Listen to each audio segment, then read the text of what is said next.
70 years old with gray hair and calloused hands. She stood in the middle of the city's most luxurious restaurant, listening to her daughter-in-law say bluntly to her face, "There's no place for someone like you here." Dozens of eyes in the room were fixed on her. Her son, the one she had worked 3 shifts to support and educate, sat silently, not saying a word. But they didn't know one thing. They never knew. This restaurant, every chair, every chandelier, every inch of ground beneath their feet belonged to her. And tonight, she wouldn't leave. Please like and comment with the name of the city you're watching to let me know how far my story has progressed.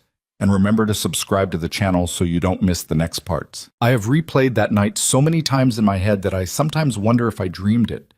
But then I feel it again. That sharp, clean sting in my chest when Vanessa looked at me across the dining room floor and said what she said. And I know it was real. Every single second of it was real. It started with a phone call. That was how it always started with Ethan. Not a visit, not a letter. A phone call, usually rushed, usually squeezed between something more important. His voice carrying that particular impatience he had perfected over the years. The kind that told you he was already thinking about the next thing before you'd even finished talking.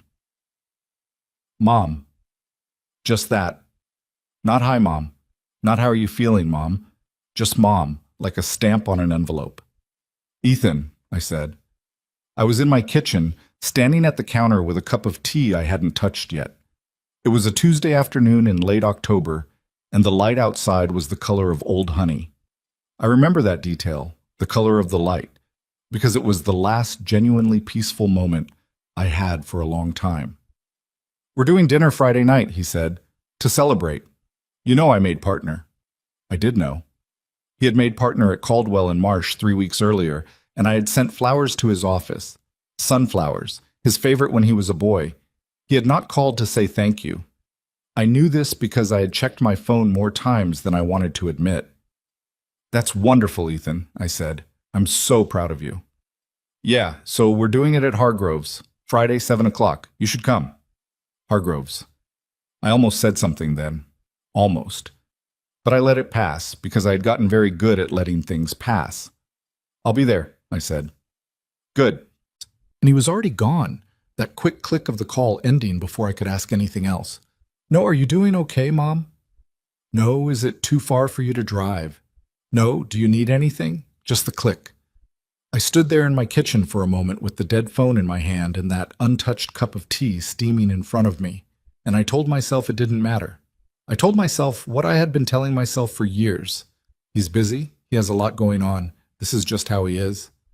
I was very good at making excuses for my children. I had been practicing since they were teenagers. I spent the rest of the week trying not to get too hopeful. Hope, in my experience, had become a dangerous thing to carry when it came to Ethan and Ryan. I had learned that the hard way too many times. Looking forward to a birthday dinner that got canceled an hour before. Saving a seat at Christmas that never got filled. Wrapping small gifts that sat in a closet for months because nobody came to pick them up. But this was different, I told myself. This was a real invitation. He had called me himself. He had said you should come. And maybe it was a step. Maybe Ethan had gotten to a place in his life where he was ready to be different with me. People changed. I had seen it happen. I had to believe it could still happen with my own children. I bought a new dress. Navy blue, long sleeves, a simple cut that I thought was elegant without trying too hard. I had my hair done on Thursday afternoon. A woman named Gloria, at a little salon 2 blocks from my apartment, who always talked too much about her ex-husband and made my hair look better than it had any right to. I looked at myself in the bathroom mirror that Friday evening before I left, and I thought, "You look fine, Margaret. You look like a woman who belongs anywhere she decides to walk into." I believed that when I said it to myself. I want you to know that. I had not always believed it, but I did that night. I should have known what was coming. I should have felt it, the way you sometimes feel weather changing before the sky shows you anything.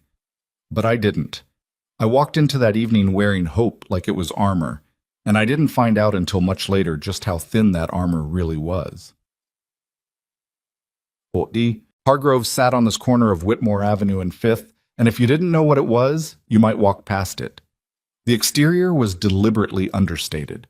Dark stone facade, brass door handles, a small sign with the name in simple gold letters. No neon, no menu in the window, no attempt to advertise itself to anyone who wasn't already supposed to know it existed. Inside was another world entirely. Low lighting that made everyone look like they were in a painting, white tablecloths that were changed between every seating, walls paneled in dark walnut wood, and the kind of quiet hum that meant the acoustics had been engineered so that even a full dining room felt like a conversation between two people. I knew the restaurant the way I knew my own reflection. But I walked up to that brass door on Friday evening like any other guest, because that was how I had decided to play it, quietly. I was always quiet about the things that mattered most to me. The hostess at the front was a young woman with dark hair pulled back severely, wearing a black jacket. She had the practiced neutral expression of someone paid to be pleasant without being warm. I gave her Ethan's name. She looked at her list, looked again. "Yes, the Hayes party," she said. "They're already seated, right this way." I followed her through the dining room, past tables of people in expensive clothes having the kind of conversations that sounded important and probably weren't. I spotted Ethan before I spotted anyone else. He had his father's posture, straight and certain, the kind of physical confidence that always looked like it cost him nothing. He was laughing at something, his head thrown back, and for just a second he looked like the boy I remembered, the 12-year-old who used to laugh at the dinner table until milk came out of his nose. Then he saw me. The laugh stopped. Not all at once. It faded, like a light being turned down on a dimmer. He straightened in his chair and glanced sideways at Vanessa, and that glance told me everything I needed to know if I had been paying a different kind of attention. Vanessa was already looking at me. She had a way of looking at people that stripped them down to their inconvenience. I had noticed it years ago, the first time Ethan brought her home, but I had told myself I was being uncharitable. Over the years, I had found out I was not being uncharitable at all. I was being accurate, and I had simply refused to trust myself. She was wearing a cream-colored dress, and her hair was down, and she looked genuinely beautiful, which had always made hating what she did to my son somehow harder, and somehow worse at the same time. Ryan was there too, seated across from Ethan, his wife Diana beside him. Diana was quieter than Vanessa, but she followed Vanessa's lead the way water follows a drain, and I had never been able to reach her either. I raised my hand in a small wave and started toward the table. Vanessa stood up, not to greet me. I understood that the moment she did it, the way she moved wasn't the movement of welcome. She walked toward me with her glass of white wine in one hand and that expression on her face, the one I can only describe as a door closing. She stopped about 3 feet in front of me, close enough that we were clearly talking to each other, far enough that she hadn't actually come to meet me. Around us, people at nearby tables were doing what people in restaurants do, pretending not to listen while listening completely. "Margaret," she said, just the name. No hello, no nice to see you, just my name, pronounced the way you'd say problem. "Vanessa," I said. I kept my voice even.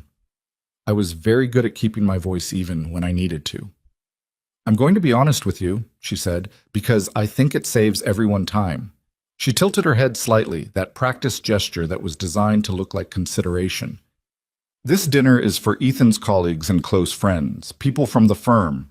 It's really not the kind of thing that's appropriate for everyone." I heard the word appropriate. I heard what she was doing with it. "Ethan invited me," I said. Ethan was being polite. She said it without any particular cruelty. That was almost the worst part. She said it the way you'd explain a minor logistical error to someone. The parking is on the second level, not the first. Ethan was just being polite. "I see," I said.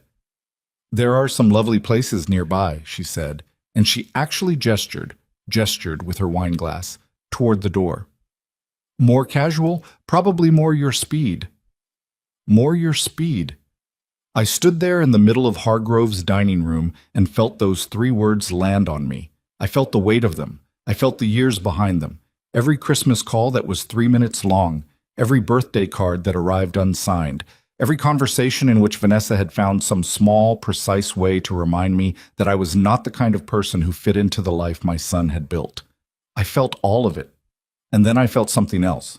Something that had been sitting very quiet and very still in the center of my chest for a very long time, waiting. It wasn't anger exactly.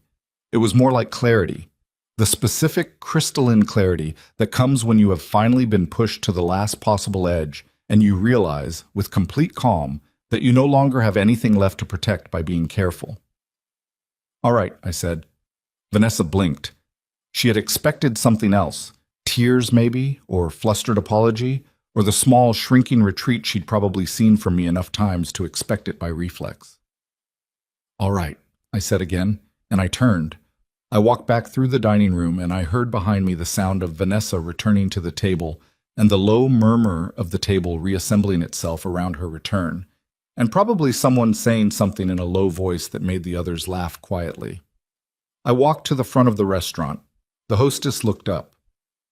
"I'd like to speak with James, please," I said. She paused. "I'm sorry." "James Whitfield, tell him Margaret Hayes is here." The pause was longer this time. Then she picked up the small phone at the host stand. "I want to tell you what happened in those 3 or 4 minutes while I waited, because it wasn't nothing." I stood near the entrance to Hargrove's and I watched my son's dinner party from across the room. Ethan had not gotten up. He had not come after me. He was sitting in his chair with his shoulders turned slightly away from the direction I'd left, and I watched him reach for his glass and take a long drink, and I understood. He had known. He had known what Vanessa was going to do, or something close to it, and he had let it happen. My son had let it happen. There are moments in life where you learn something about a person that you already knew and refused to fully know, and the learning of it is its own kind of grief, separate from the thing itself. I stood there by the entrance and I grieved that, quietly, in about 30 seconds. Then I put it somewhere I could deal with later because that was also something I had gotten very good at. Ryan glanced over at me once, just once, from across the room. He had his father's eyes, lighter than Ethan's, and for a second I thought I saw something move across his face, something that might have been discomfort or guilt or the faintest shadow of the boy who used to fall asleep on my shoulder watching old movies on Sunday nights. Then he looked away. That was Ryan's gift, looking away. I heard footsteps and turned, and there was James Whitfield coming through the door from the back hallway. And the moment he saw me, his face broke into a genuine, unguarded smile.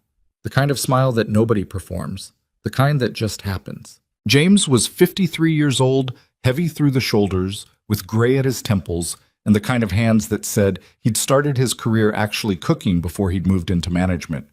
He had been the general manager of Hargrove's for 11 years. In those 11 years, he had reported to me.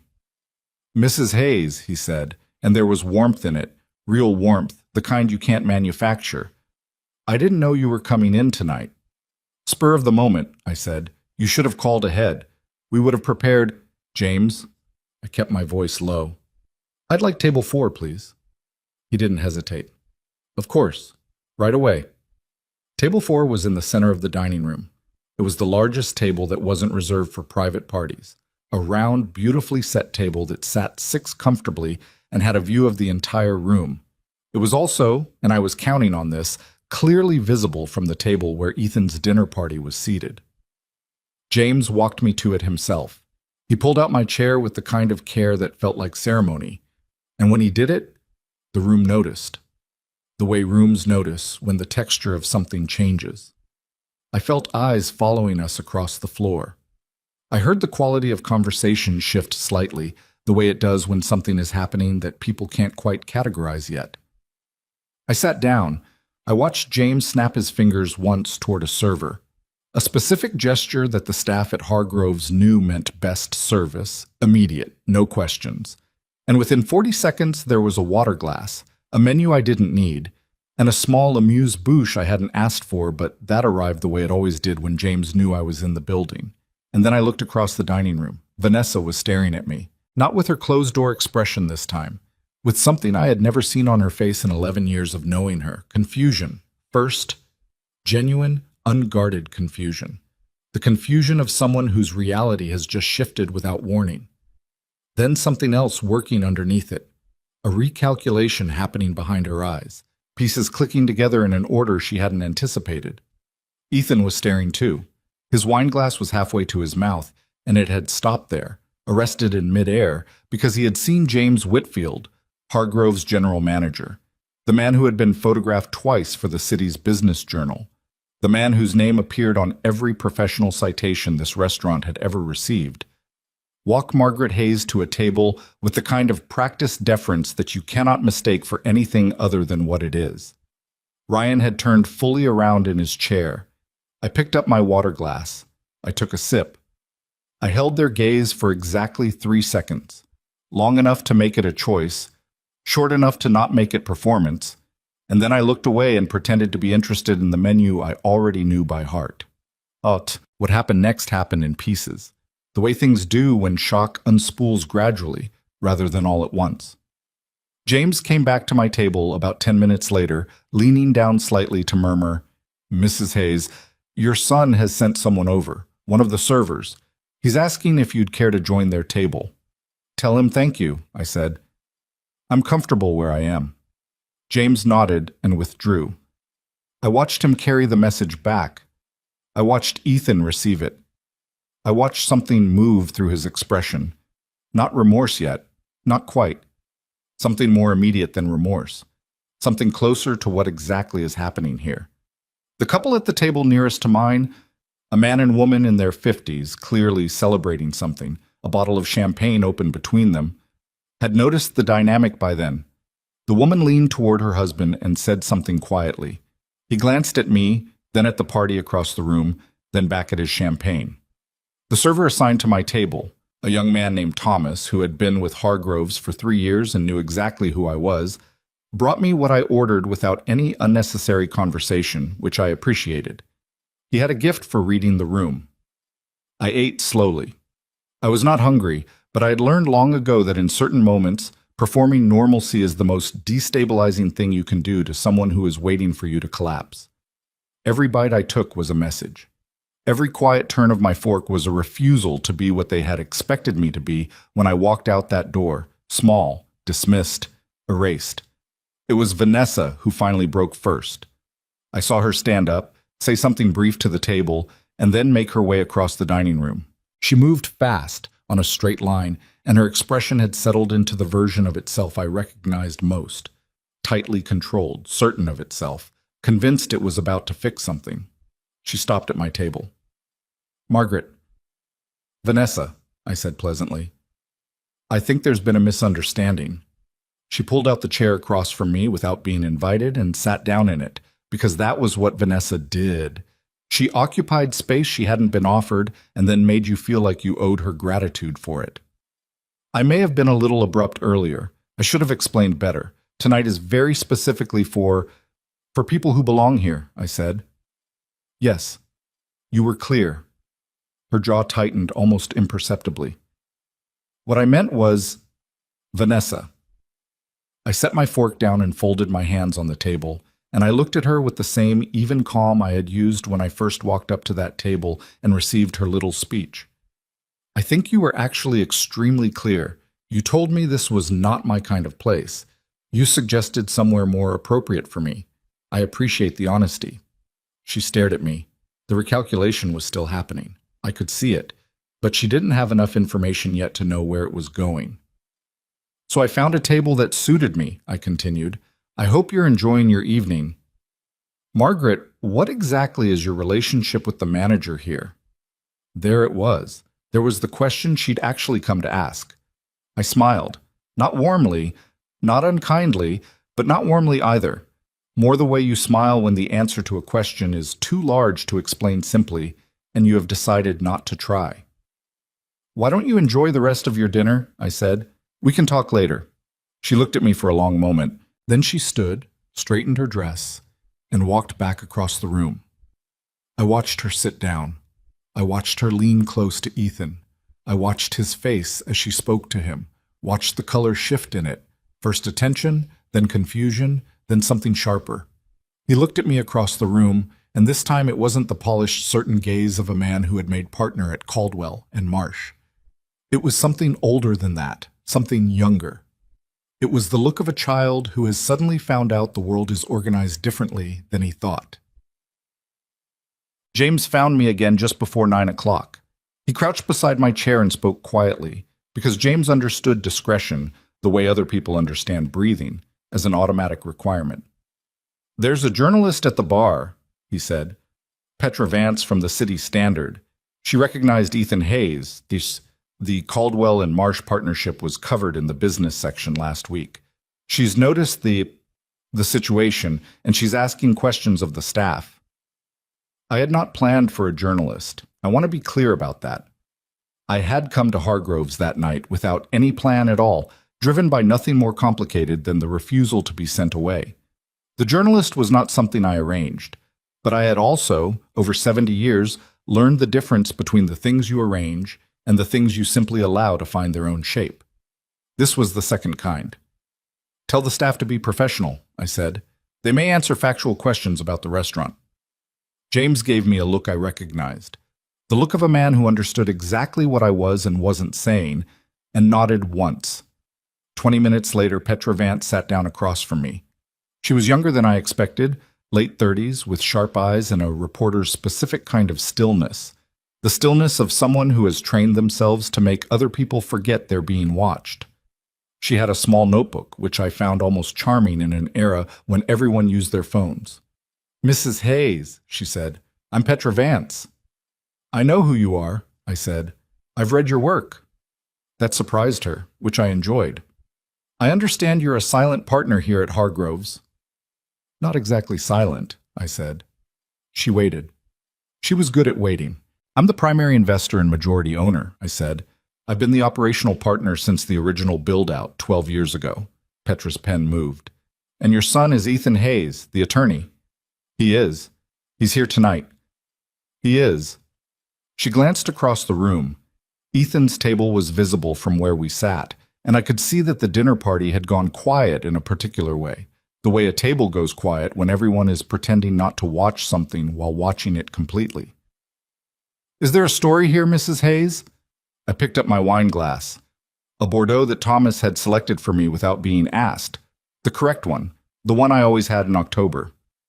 I took a slow sip. "There is always a story," I said. "The only question is who tells it first." Petra Vance looked at me for a long moment. Then she opened her notebook to a new page. "Well, I didn't tell her everything that night. I want to be clear about that too. What I told Petra Vance that evening was limited. The ownership of the restaurant, the fact of my financial history with it, and a few factual statements about my background that were a matter of record anyway.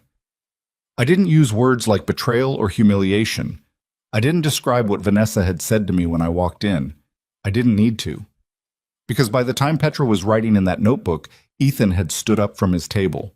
I could see him across the room, and he was standing in that very specific way that tall men stand when they're trying to hold something together that is coming apart, rigid through the shoulders, jaw tight, eyes scanning the room like they're looking for an exit that doesn't exist. He had figured out what he was sitting in the middle of. Not all of it, not yet, but enough. Enough to know that the woman he had let be, turned away at the door of this restaurant, was not the woman they had all decided she was. Vanessa was still seated. I watched her reach for her wine glass and find it empty. I watched her look around for the server, and I watched the server. Thomas, specifically, who knew exactly who to prioritize in this room, be somewhere else entirely. Ryan was the one who finally stood and walked toward me. He crossed the dining room slowly, hands in his pockets, the way he had always moved when he was bracing for something he hadn't figured out yet how to handle. He looked, in that moment, very much like the 8-year-old boy who used to come find me in the kitchen after he'd done something wrong. Not to confess, never that directly, but to hover at the edge of my attention until I acknowledged him. He stopped beside my table, looked at Petra Vance, looked back at me. "Mom," he said. Just that. The same way Ethan had said it on the phone, clipped and insufficient. "Ryan," I said, Can we talk?" "I'm in the middle of something," I said, and I turned back to Petra Vance with the unhurried ease of a woman who has nowhere else to be and no one to apologize to. Ryan stood there for another moment. Then he went back. It was just after 10 when I finally stood up from table 4. Thomas helped me with my coat, and James walked me to the door himself, the way he always did. I heard the dining room quiet slightly as I moved through it. Not dramatically, not like a scene in a film, just the ordinary human stillness that happens when a room has been tracking something all night and the thing is now ending. Ethan met me at the door. He had followed me from the table. I heard him before I saw him, his footsteps quick and purposeful on the floor behind me. When I turned, his face was doing something complicated that I couldn't entirely read. It had too many things in it at once. The residue of the party evening he'd been having, something that was beginning to look like alarm, and underneath all of it, very far underneath, something that might have been shame. "Mom," he said. Third time tonight, that single word. "We need to talk." "We do," I agreed. "You own this place." "I do." He looked at me, really looked at me, which was something he had stopped doing a long time ago. "For how long?" 12 years, I said. "Since before you passed the bar exam." I watched that land on him, watched the arithmetic of it working through his expression. 12 years, the timeline of it. What else might be connected to those 12 years? What else he might not know? "Why didn't you—" He stopped, started again. "Why didn't you ever say anything?"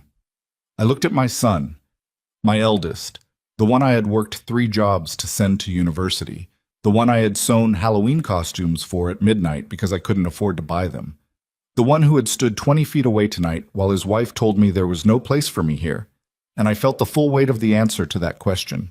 "Because I wanted to find out," I said quietly, "whether it mattered." He stared at me. "Whether any of it mattered," I said. "Without the money, without what I could give you, just me." The thing on his face that might have been shame got larger, more recognizable. "Ethan," I said, and I kept my voice very calm, the way I had kept it calm all night, the way I had kept it calm for years. "I found out." I buttoned my coat. I nodded to James, who held the door.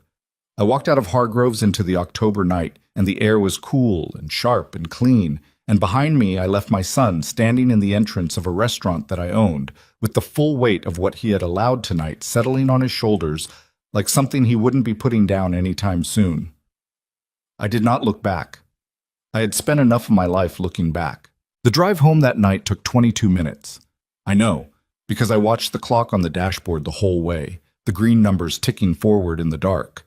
And I focused on them the way you focus on something small and specific when the larger thing is too much to hold all at once. My hands were steady on the wheel. That surprised me, a little. I had expected them to shake. I parked in the garage beneath my building and sat in the car for a few minutes after the engine cut off. The silence down there was the particular kind that only parking garages have. Thick and echoless, the kind that presses against your ears. I sat in it and let the evening settle over me in layers, the way sediment settles in water when you stop stirring it. Vanessa's face. "More your speed." Ethan at the door, his voice stripped of its usual certainty for the first time in longer than I could remember. "Why didn't you ever say anything?" Ryan looking away. Ryan always looking away. I had answered Ethan's question with the truth, or a version of the truth that was as much as I was willing to hand him in a restaurant doorway on a Friday night. I wanted to find out whether it mattered, whether any of it mattered without the money. That was true. But it wasn't the whole thing. The whole thing was older than that question and longer than that answer, and it started in a place that Ethan had never bothered to ask about, and Ryan had never thought to wonder at, and both of them had taken entirely for granted for their entire adult lives. I got out of the car. I rode the elevator up to the 14th floor. I unlocked my apartment door and stepped inside, and the familiar smell of the place, old books, the faint cedar of the closet near the entrance, something faintly floral from the diffuser in the living room, settled around me like a hand on my shoulder. I sat down in the chair by the window. The city was spread below me, lit and indifferent, and I looked at it for a long time, and I went back. The way I always went back when I needed to understand where I was by remembering where I had come from. I was 24 years old when I married Robert Hayes. He was 27, handsome in the uncomplicated way of men who don't think too much about being handsome. And he had a laugh that filled rooms and a generosity that was genuine and total and, as I would eventually understand, completely unsustainable. Robert gave everything he had to everyone who asked, and he never learned to stop. And that quality that had made me love him in the beginning was the same quality that slowly, quietly, took everything we'd built together and let it drain away through his open hands. He wasn't a bad man. I want to be careful about that because my sons grew up with a complicated grief about their father, and I never wanted to add to it. Robert Hayes was a genuinely good man who was also genuinely bad with money, and those two things coexisted in him without contradiction and without any apparent awareness on his part that one of them was going to eventually cost us everything. When Ethan was 9 and Ryan was 6, Robert made a business decision. The third of its kind. The third time we had leveraged what we had on something that was going to change everything. The third time that everything did change, just not in the direction he'd promised. We lost the house in Millfield. We lost the car.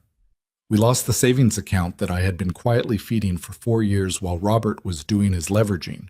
The account he didn't know about, the one I had opened in my name only because some instinct that I couldn't have articulated at 29 told me that having something he didn't know about might matter someday.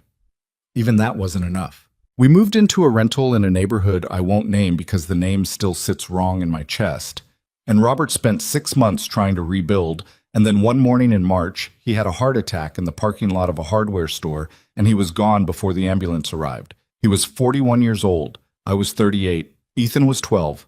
Ryan was 9. I have never in my life before or since felt the specific quality of fear that I felt in the hospital waiting room when the doctor came through the door, and I knew, before he opened his mouth, before he said a word, I knew by the way he walked that the news was the kind that rearranges everything. I sat in that plastic chair with Ethan's hand in my right hand, and Ryan pressed against my left side, both of them not fully understanding yet. And I received the news, and I held my sons, and I felt the fear move through me like cold water. And then I did what I have done my entire life when confronted with something I cannot change. I got practical. The first job was cleaning houses. I want to say that plainly and without apology because I spent too many years saying it quietly or not at all, as if it were something to be navigated around rather than named. I cleaned houses. I started with 2 clients, women from the neighborhood who had heard I was looking for work and who were kind about it in the specific, careful way that people are kind when they feel sorry for you but don't want to say so. And within 6 months, I had 7 regular clients and a reputation for being thorough and reliable and discreet.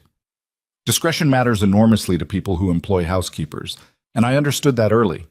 The things you learn about a family when you clean their home, the bills on the kitchen counter, the medications in the bathroom cabinet, the photographs that get turned face down, the arguments that are still audible in the residue of a room, those things belong to them, and I treated them that way. I never gossiped. I never compared. I showed up on time. I did the work. I left things better than I found them. I picked up a second job after 8 months, evening shifts at a hotel downtown, linen service, 4 nights a week. I was home by midnight, up at 6:30 to get the boys ready for school. On the nights I worked the hotel, a neighbor named Carol watched the boys for 2 hours until they were old enough that I trusted them to manage on their own. I paid Carol in cash and in the form of baked goods because Carol was 63 and on a fixed income and appreciated both. I was tired in a way that I cannot fully describe. Not the tired that comes from a hard day, the tired that lives in your bones, that moves with you, that is there when you wake up before you've done anything yet to earn it. That kind of tired, the kind that becomes the weather of your life rather than a temporary condition. But here's what I also had, underneath the tired. I had a mind that worked differently than most people expected when they looked at a woman cleaning their kitchen. I had always been good with numbers, not in a formal way. I had never studied finance or accounting or anything like it, but I understood intuitively the logic of money, how it moved, how it compounded, how small, consistent actions in one direction accumulated into something large and directional over time. My mother had understood it too, in her way. She had kept a savings envelope in the bottom of a tea tin her entire married life, adding to it whenever she could, never mentioning it. I found it after she died, $3,000 in cash, which was more than anyone thought she had because no one had thought to look. I started with $50 a month. That was what I could spare after rent, utilities, groceries, the boys' school costs, and the miscellaneous expenses that arrived without warning the way they always do when money is tight. A broken shoe, a school field trip, a visit to the doctor. $50 a month, set aside in an account at a credit union on Denham Street that I opened in my own name, the way I had opened that savings account before Robert died. I did not tell Ethan and Ryan. This wasn't deception. They were children, and children don't need to know the mechanics of their mother's finances. But the habit of not telling them, the habit of keeping my financial life separate and private, that habit took root in those early years, and it grew alongside everything else. After 3 years, I had accumulated enough to make a small investment. A friend of Carol's husband was selling a stake in a commercial laundry operation, the kind that serviced hotels and restaurants. And the price was low because the business had hit a rough patch, and the owner needed cash quickly. I spent 2 weeks looking at the numbers, the kind of looking that other people might have hired someone to do, but that I did myself at the kitchen table after the boys were asleep. The rough patch was real but survivable. The underlying business was sound. I bought in with what I had. It cost me 3 years of $50 monthly deposits and most of what I'd managed to put aside beyond that. 18 months later, I sold that stake for 3 times what I had paid. I don't tell this story to make it sound inevitable or heroic, because it wasn't either of those things. It was slow and it was imperfect, and there were failures along the way that I don't discuss because they still embarrass me, investments that went wrong, and years where the growth stalled, and moments where I looked at the numbers and wondered if I was fooling myself. If all of this careful accumulation was just an elaborate way of pretending to have control over something I didn't. But I kept going. That was the one thing I never stopped doing. I kept going. The cleaning work continued for 13 years. I want that to sit for a moment. 13 years. Ethan was in his second year of law school before I cleaned my last house, and even then I stopped not because I had become wealthy enough to retire from it, but because my knees had begun to give me trouble, and my doctor used the word deterioration in a tone that suggested I take it seriously. I stopped the hotel work after 11 years for similar reasons. By then I had interests in 4 different businesses. Nothing dramatic, a stake in the commercial laundry, which I had reinvested after the first sale, a partial ownership in a small property management company on the east side of the city, a quiet investment in a restaurant supply company that a woman named Eleanor Marsh had started out of her garage and grown into something real, and the largest commitment I had made up to that point, a significant stake in the early development of what would become Hargrove's. The restaurant had been James Whitfield's idea. He had come to me through Eleanor, who knew everyone in the city's food service industry, and he had presented his concept with the specific combination of passion and financial literacy that I had learned over the years to take seriously. Most people who came to me with ideas had one or the other. Either they burned with the vision and had no grasp of what it would actually cost, or they had the spreadsheets perfectly ordered and no discernible reason to care. James had both. He knew what he wanted to build, and he knew what it would take to build it. And when I asked hard questions, he answered them without defensiveness. I gave him what he needed. It was the largest single financial commitment I had ever made, and I made it after 3 meetings and a great deal of private deliberation and one long conversation with myself at the kitchen table at 2 a.m, where I went through every reason to be afraid and then decided to do it anyway. That was 12 years ago. But through all of it, the years of cleaning houses, the careful investments, the slow building of something that nobody around me could see because I had never shown it to them. My boys grew up. They went to schools I paid for. They ate food I bought, wore clothes I chose, slept in beds I made. When Ethan needed tutoring in his junior year of high school, I found a way. When Ryan broke his arm at 14 and the medical bills arrived, I handled it. When Ethan was accepted to university and the financial aid package wasn't enough, I closed a gap that took me 2 years to replace in my savings, and I never once mentioned it to him. When Ethan applied to law school, I paid the application fees to 6 schools. He knew I helped. He thanked me, briefly, in the distracted way of someone who accepts help as a matter of course. But he didn't know the full scope of it, because I didn't tell him. When he got into Hartwell, one of the 3 schools that had accepted him, and the tuition was a number that made my chest tighten when I looked at it, I paid it. for 3 years. I did not take out loans in my name because by then I had enough that I didn't need to. But I also did not tell him where the money came from. He assumed, I think he assumed, that I had savings from his father's life or from years of work in a vague, unexamined way, the way young people assume things about their parents' finances because thinking about it more carefully would require a kind of attention they haven't learned yet to give. Ryan's path was different. Ryan went to community college for 2 years, then transferred, and the total cost was lower, but I was still the one who covered the gap between what his aid provided and what the reality cost. Ryan thanked me more than Ethan did. He was always better at the social gestures, but his gratitude had the same texture as his brother's. It was surface, not substance. It was said and then set aside like a box ticked. I told myself this was normal. I told myself this was what children were like, and that they would grow into understanding, that the day would come when they'd look back and see it clearly. I had heard that from other mothers, had read it in the kind of books I picked up at library sales, had told myself as a kind of steady, repeating promise. They'll understand eventually. Give it time. I gave it time. What I got in return, as the years passed, was something different from understanding. The first time I felt it, really felt it, not as a vague unease but as a specific named thing, was at Ethan and Vanessa's wedding. It was 6 years ago, and it was a beautiful event, the kind that costs more than most people earn in a year. And Ethan had come to me 2 months before and told me the number with the specific tone of a man who is telling you something he expects to be handled. Not asked, told. Vanessa's parents are covering half, he said, as though this were context I needed to understand the reasonableness of what he was about to say. We need the rest. The rest was $48,000. I gave it to him. I didn't give it immediately. I sat with it for a week. I thought about it. I had one conversation with him where I said gently that the number was significant and asked whether they had considered a smaller event. He looked at me with an expression I had never seen on his face before and haven't forgotten since. Not angry, not demanding, but something almost like surprise, as if the question itself was unexpected, as if it had genuinely not occurred to him that I might need to consider it. Mom, he said, it's our wedding. I gave him the $48,000. Ryan came to me 8 months later about a down payment on an apartment. He was sheepish about it, which I appreciated.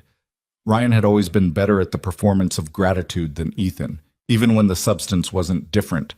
And he started the conversation with a long preamble about having tried other options and not wanting to ask but not knowing who else to turn to. The preamble went on long enough that I understood it was rehearsed. The number he needed was $22,000. I gave it to him. That was the year I started to see it clearly. Not the requests. I had been handling requests for decades, but the shape of what was underneath them. My sons had built their lives on a foundation they did not see. The education, the weddings, the apartments, the quiet fill-in on the years when something cost more than they could manage. All of it ran through me, invisible to them the way the foundation of a building is invisible to the people who live above it. They walked around on what I had built without knowing it was there, without asking how it held, without any particular curiosity about the structure that kept everything upright.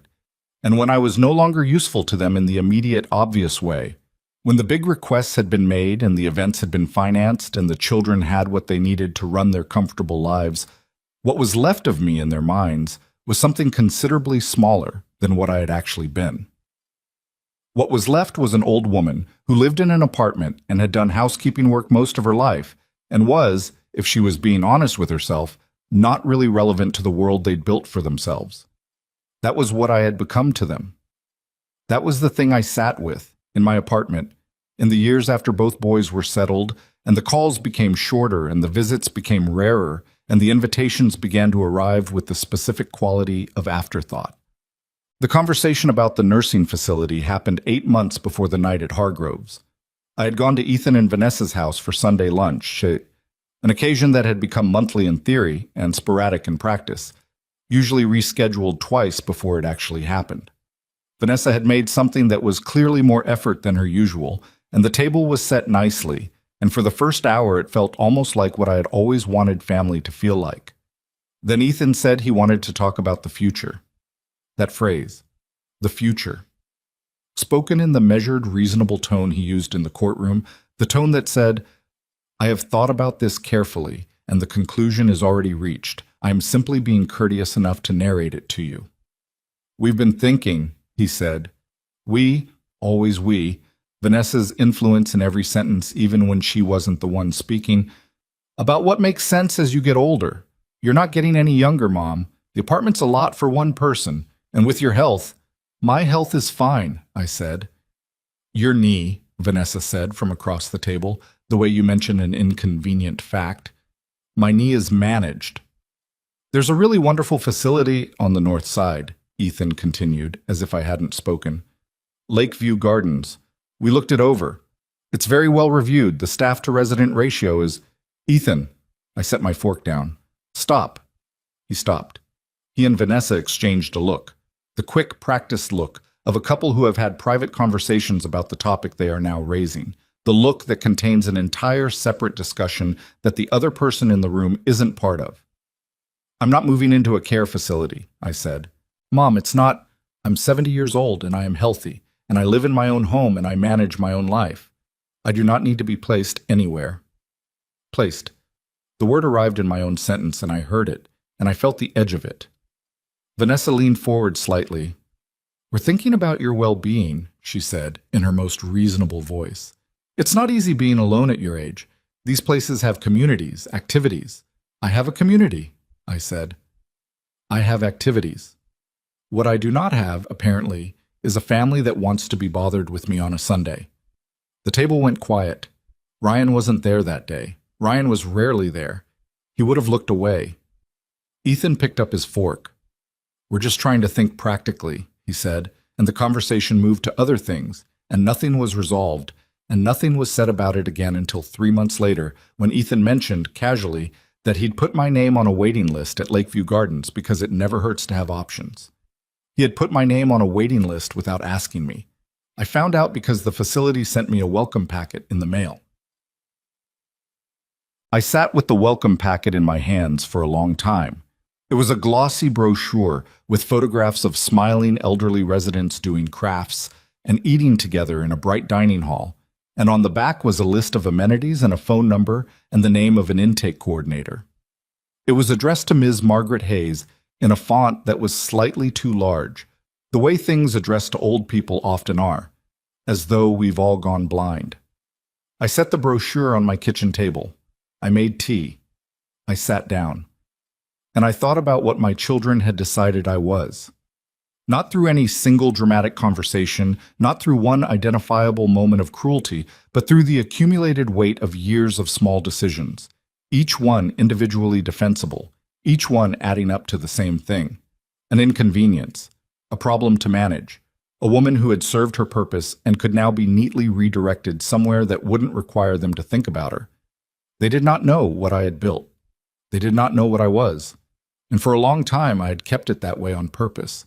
I had kept it that way because I had needed, to believe that what existed between us was real, that their visits and calls and table invitations were genuine expressions of connection and not just the minimum required maintenance of a relationship with someone they still occasionally needed something from.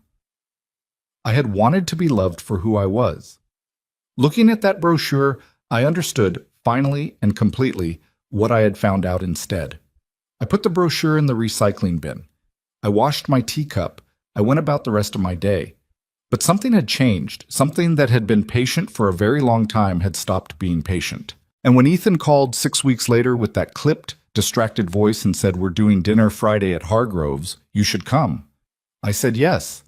I said yes knowing, without fully articulating it to myself yet, that the time for being quiet about who I was and what I had built was coming to an end. I had just needed one final push. Vanessa had been generous enough to provide it. Petra Vance's article ran on Saturday morning. I did not plant it. I want to be clear about that one more time, because in the weeks that followed, Ethan would tell people, his colleagues, his friends, anyone who would listen, that I had orchestrated the whole thing, that I had invited a journalist, that I had staged the evening at Hargrove's as a deliberate public ambush. That version of events was more comfortable for him than the truth, which was simpler and more damning.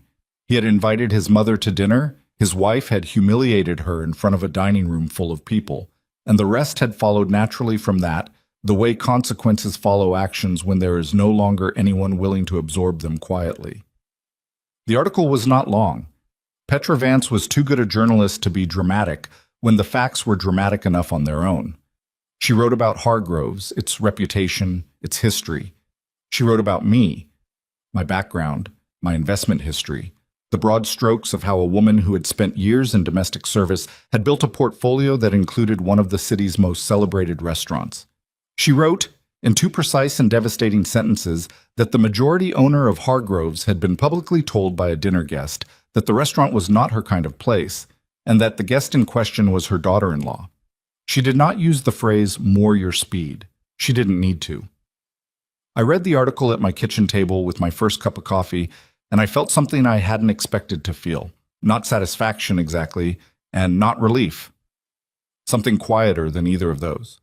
Something closer to the feeling you get when you have been carrying a very heavy thing for a very long distance, and you have finally been allowed to set it down. My phone started ringing at 8:47 in the morning.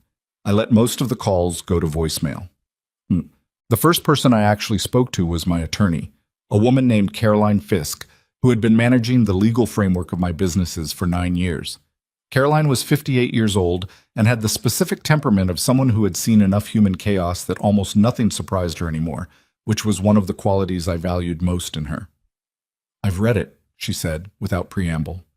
"Are you all right?" "I'm fine," I said. "Good. Then tell me what you want to do."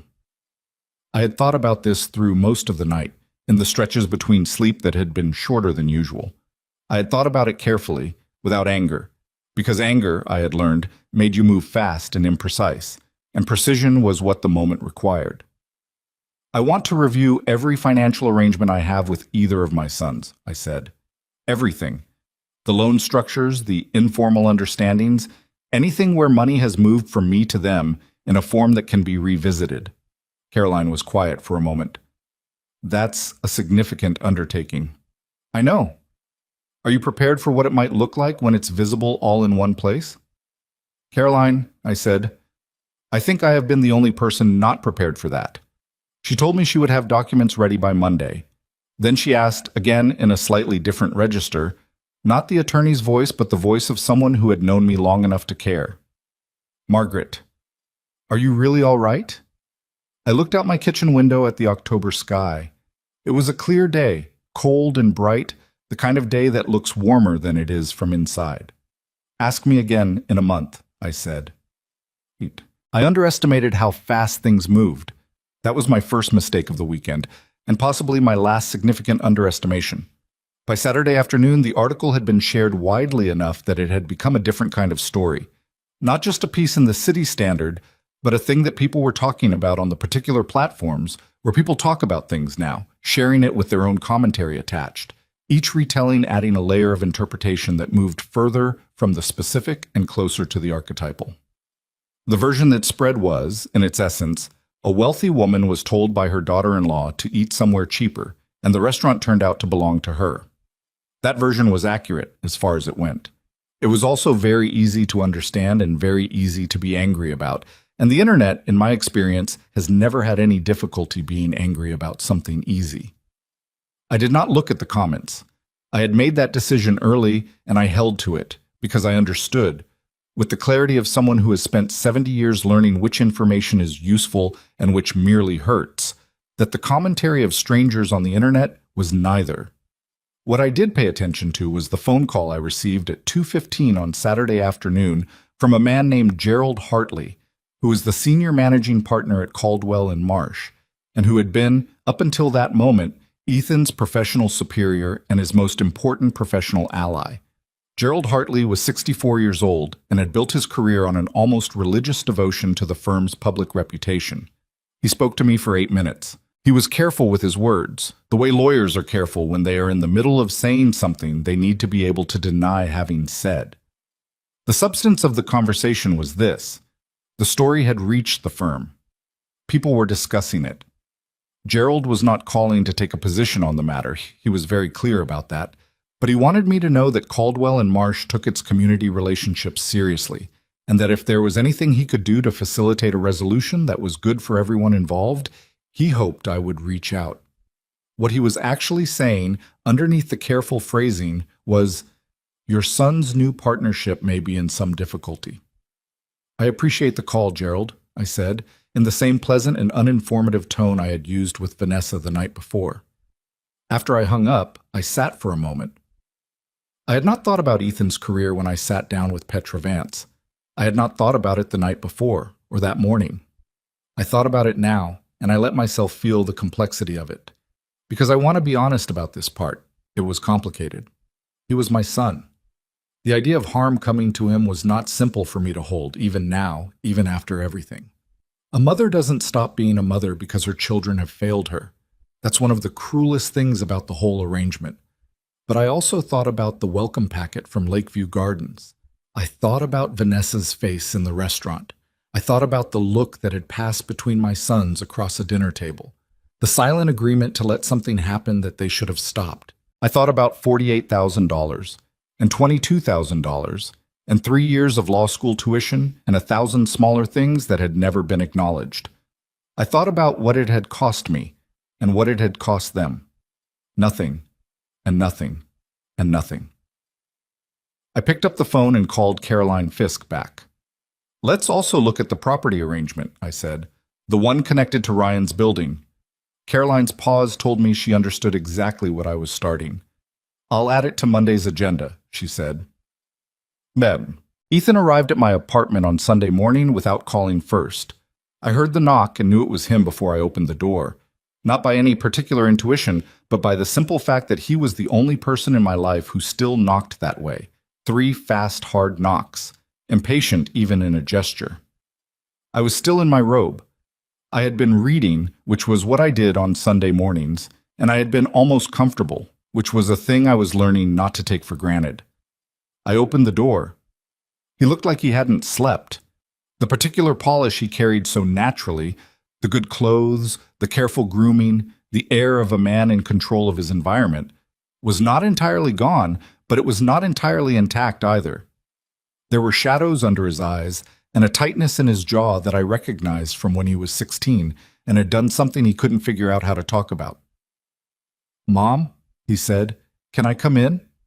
I stepped back from the door. He came inside and stood in the entrance of my apartment the way he always did.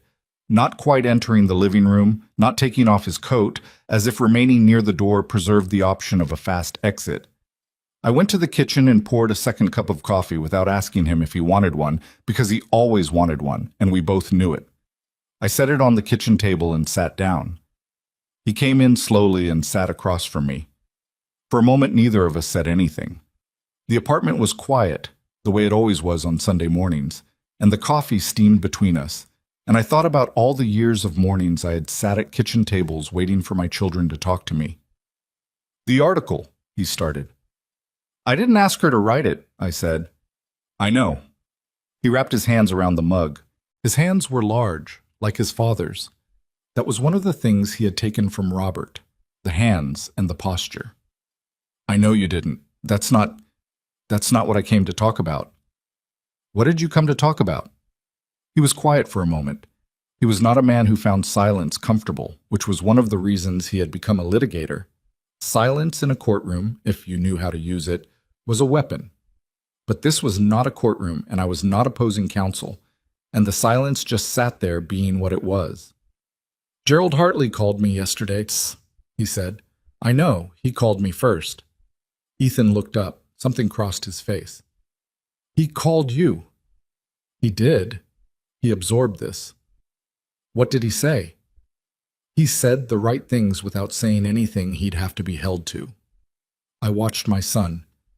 "He was telling you something, Ethan, through me. I would suggest you understand what he was telling you." Ethan set his mug down. He put his elbows on the table, which was something he had been doing since he was 10 years old, and ran a hand through his hair. "The partnership review isn't until March," he said, more to himself than to me. "There's time. If this settles down, I repeated. He heard the way I said it. He looked at me. Ethan, I said, I need to ask you something, and I need you to actually answer me. He nodded once. Did you know what Vanessa was going to do Friday night? The pause before he answered was 3 seconds. I counted. In 3 seconds, a person can make a choice about who they are going to be in a given moment. Ethan made his. Not exactly, he said. I knew she wasn't enthusiastic about you coming. I thought she might be a little cool. I didn't know she was going to... He stopped. I didn't think she'd do it like that. But you knew something was possible. I thought I could manage it. And when you couldn't, I said, very evenly, you sat in your chair. He didn't answer that. He didn't have to. The answer was in his posture, in the way his shoulders dropped slightly, in the way he reached for his coffee again as something to do with his hands. I sat in my chair, he said finally, quietly. It was the closest thing to an admission I had heard from him in years. We sat with it for a moment. The kitchen clock made its small sound. What happens now? He asked. I have a meeting with Caroline on Monday, I said. We're reviewing the financial arrangements. He went still. What financial arrangements? The ones between us. The ones I've been part of over the years. I kept my voice steady. I should have done it sooner, actually. I should know the shape of things. Mom. His voice had changed. Something underneath the exhaustion and the careful contrition had shifted. What does that mean? What are you... It means I'm looking at it, I said. That's all I'm saying right now. He stared at me. And for the first time in a very long time, both, perhaps the first time in his adult life, my son was looking at me the way you look at something when you finally understand you don't know what it is. He left 20 minutes later. He didn't finish his coffee. The meeting with Caroline on Monday lasted 4 hours. I had known the broad contours of my own finances, obviously. I had built them, managed them, watched them for decades. But seeing it laid out formally, with Caroline's clear professional narration tracking each arrangement chronologically, was a different experience than living it.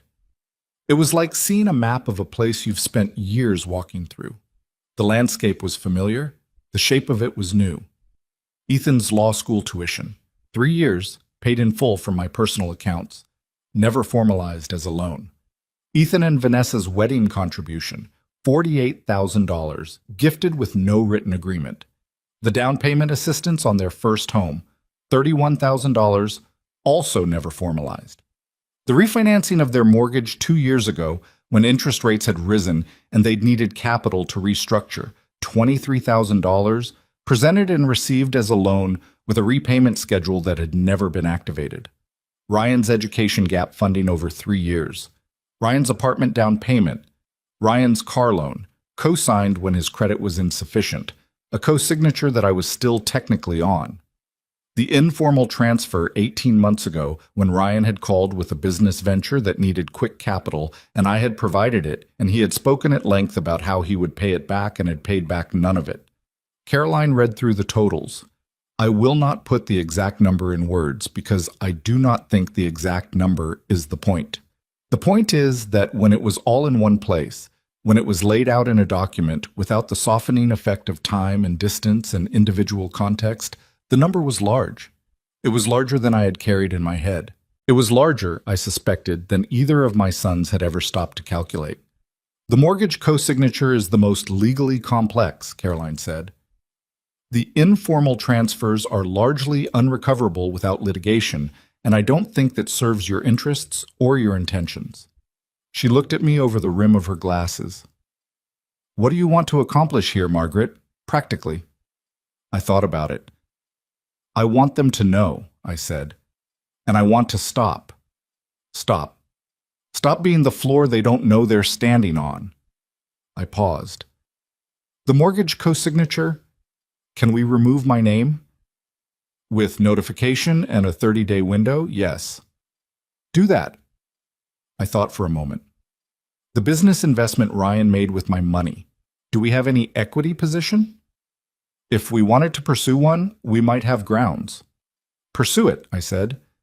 Not to destroy anything. I want them to understand the accounting. I want it to be real to them in a way it's never been real to them. Caroline wrote something. Then she said, carefully, "There's one more thing to discuss." She told me about Ryan's building. I had known about this in an abstract way, the way you know about things you've agreed to without fully examining. 4 years ago, when Ryan and Diana were looking to move, Ryan had found a property, a small, mixed-use building, 2 commercial units on the ground floor, and 3 apartments above. And he had been excited about it in a way that he was rarely excited, talking about the investment potential, the location, how the commercial rents alone would cover the mortgage.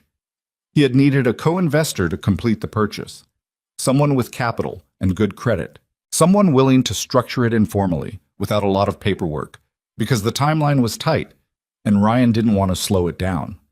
I had put in 60% of the purchase price. My name was on the deed as co-owner. Ryan had told me at the time that the commercial tenants were stable and the income was good. He had handled everything: the management, the maintenance, the tenant relationships. He had sent me occasional vague updates. What Caroline had discovered in reviewing the records for this meeting was that for the past 18 months the commercial units had been vacant. The mortgage was in arrears, and Ryan had not told me any of it. I sat very still when she told me that. "He was covering the minimum payments from personal funds," Caroline said. "But the arrears on the maintenance and the property tax are significant, and the building has declined in condition." She paused. "He may have been managing it without telling you because he intended to resolve it before you found out. Or," I said, "or he intended to resolve it without you finding out at all." I sat with that. I had given Ryan the money to help him build something, and for 18 months, while that something was falling apart, my son had decided that the appropriate response was to not tell me, not to ask for help, not to be honest, to manage the information, the same way he managed everything he didn't want to deal with, by looking away. "What are our options?" I said. The second wave of public attention came from a direction I hadn't anticipated. Petra Vance had written her article and done her job, and I had assumed that would be the extent of it. But by Monday afternoon, 2 other outlets had picked up the story, and by Tuesday it had reached a national aggregator that packaged it with a photograph of Hargrove's exterior and a headline designed to make people angry before they clicked. The photograph was a good one: the dark stone facade, the brass door handles, the small gold lettering. It looked exactly like what it was, the kind of place that told certain people they didn't belong before they were ever inside it. The comments sections, which I was still not reading, were apparently vigorous. What I was reading was an email from the executive director of a local business association, inviting me to speak at their quarterly luncheon. I was reading a message from a woman I had not spoken to in 15 years, a former cleaning client named Barbara Ellsworth, who had seen the article and written to say she had always known I was remarkable, and she was not surprised by any of it. And the message was so unexpectedly warm that I had to set my phone down for a minute. I was also reading, on Tuesday evening, the statement that Ethan's public relations contact had apparently drafted and released on his behalf. A careful, measured paragraph expressing that the family was working through a private matter and requesting that their privacy be respected at this difficult time. Their privacy. I read that phrase 3 times. Then I forwarded the statement to Caroline with a single line. "Please note this for context. What happened on Wednesday was the thing that changed the stakes in a way I had not calculated. A woman named Sharon Park, who I knew through the business association, called me. Sharon was 66, a retired administrator, and she served on the board of the West Side Community Coalition, a nonprofit that managed, among other things, a network of elder care advocacy services. She had seen the article. She had read the follow-up coverage, and she had spent 2 days talking to her board. "Margaret," she said, "we want to know if you'd be willing to share your story, not just the restaurant, all of it, the years of work, the investment history, what happened with your sons." A pause.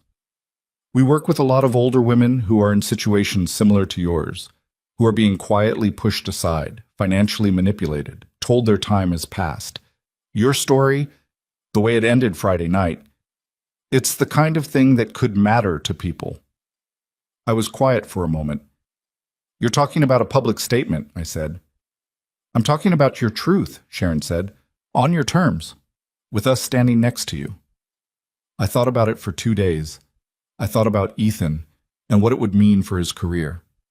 I thought about Ryan and the building and the 18 months of silence. I thought about Vanessa and the welcome packet from Lakeview Gardens and the particular precise sound of those words. More your speed. I thought about all the other women who had received some version of that message.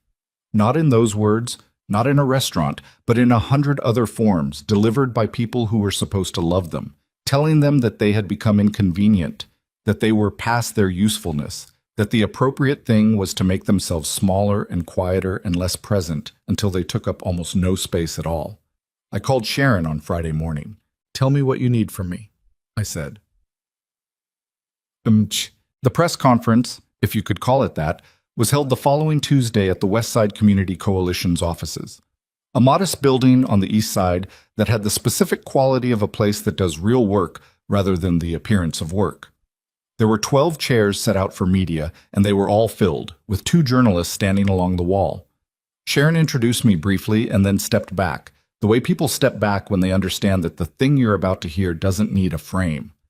I had notes. I didn't use them.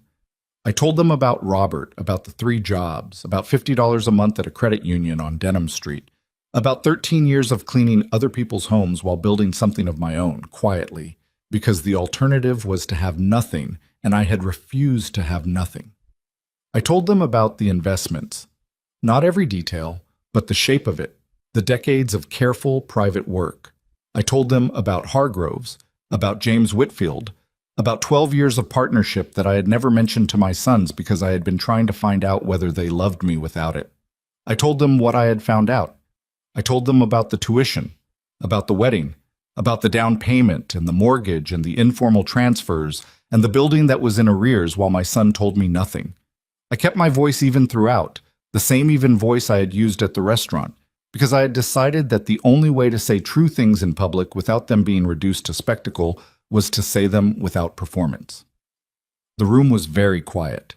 Then I said the thing I had not planned to say, the thing that arrived unscheduled while I was standing there looking at 12 faces that were looking back at me with an attention I had not expected. I am not here because I want sympathy. I am here because I know I am not the only one. I paused. There are women in this city, in every city, who spent their lives building things while everyone around them looked away, who were told in 100 different ways that what they had built didn't matter because they themselves didn't matter anymore, who were invited to make themselves smaller to fit into the space their families had decided was appropriate for them. I thought of the brochure.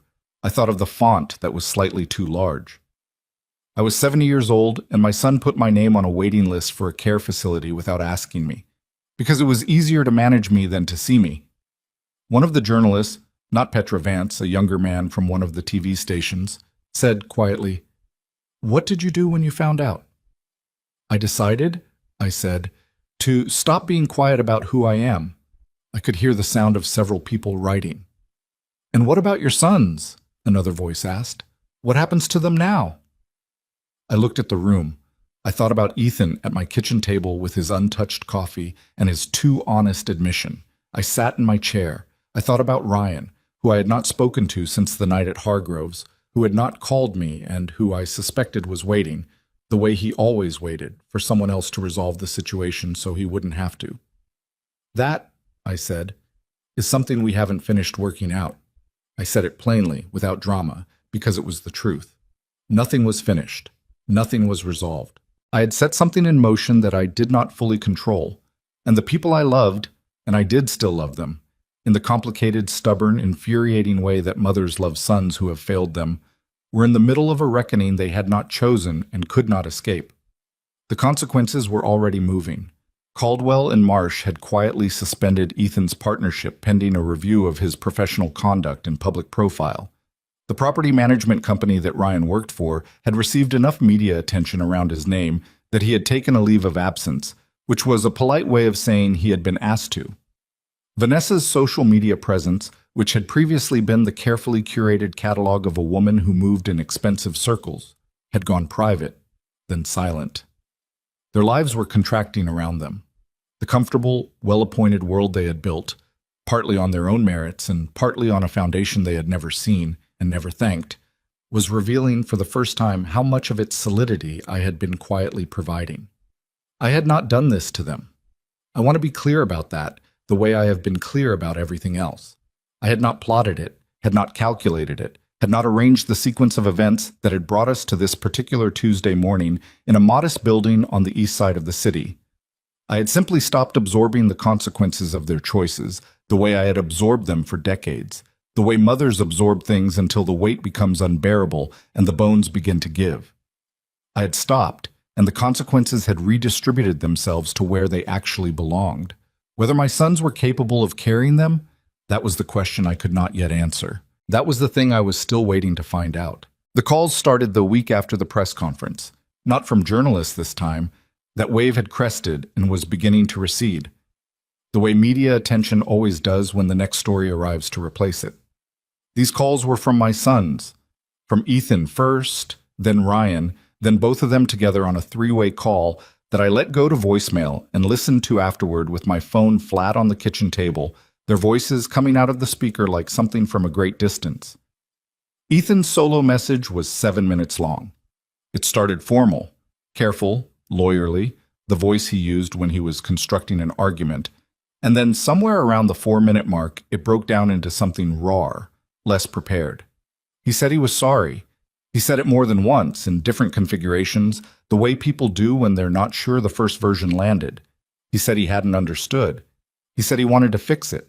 He said Vanessa wanted to apologize in person, which I suspected was partially true and partially Ethan's optimism about what Vanessa was willing to do. Ryan's message was 3 minutes and mostly silence between sentences. Ryan had always needed more time to find words than Ethan did, and on the voicemail I could hear him sitting with the weight of what he wanted to say and not quite knowing how to carry it across the distance between us. He said, at the end, after a long pause, "Mom, I knew about the building. I should have told you. I was ashamed." Then another pause. "I don't really have an excuse. I just wanted you to know I know that." That last message I listened to twice. Shame, in my experience, is not the same as change. I had raised 2 boys and spent 7 decades watching people, and I had learned that the feeling of shame and the willingness to do the work that shame points toward are 2 entirely different things, separated by a distance that most people find reasons not to cross. Shame is easy in its way. It arrives on its own, uninvited, and it can be performed without cost. What shame asks you to do in response is the hard part. That's where most people find a comfortable chair and sit down. I did not return the calls that week. I wasn't punishing them. I want to be clear about that because the line between necessary distance and punishment can look similar from the outside, and I've spent enough time examining my own motives to be honest about them. I wasn't silent because I wanted them to suffer. I was silent because I did not yet know what I wanted to say. And I had made a rule for myself a long time ago that I did not open my mouth until I knew what I meant to put in it. I was thinking. I was thinking about what I actually wanted, not in the immediate sense of what I wanted from the next conversation, but in the larger sense of what I wanted from whatever years I had left and from the relationship with my children that would or would not exist within those years. I was thinking about what was worth wanting and what was too damaged to be what I needed it to be. And I was thinking about an afternoon, 2 weeks after the press conference, when I had visited Magnolia House.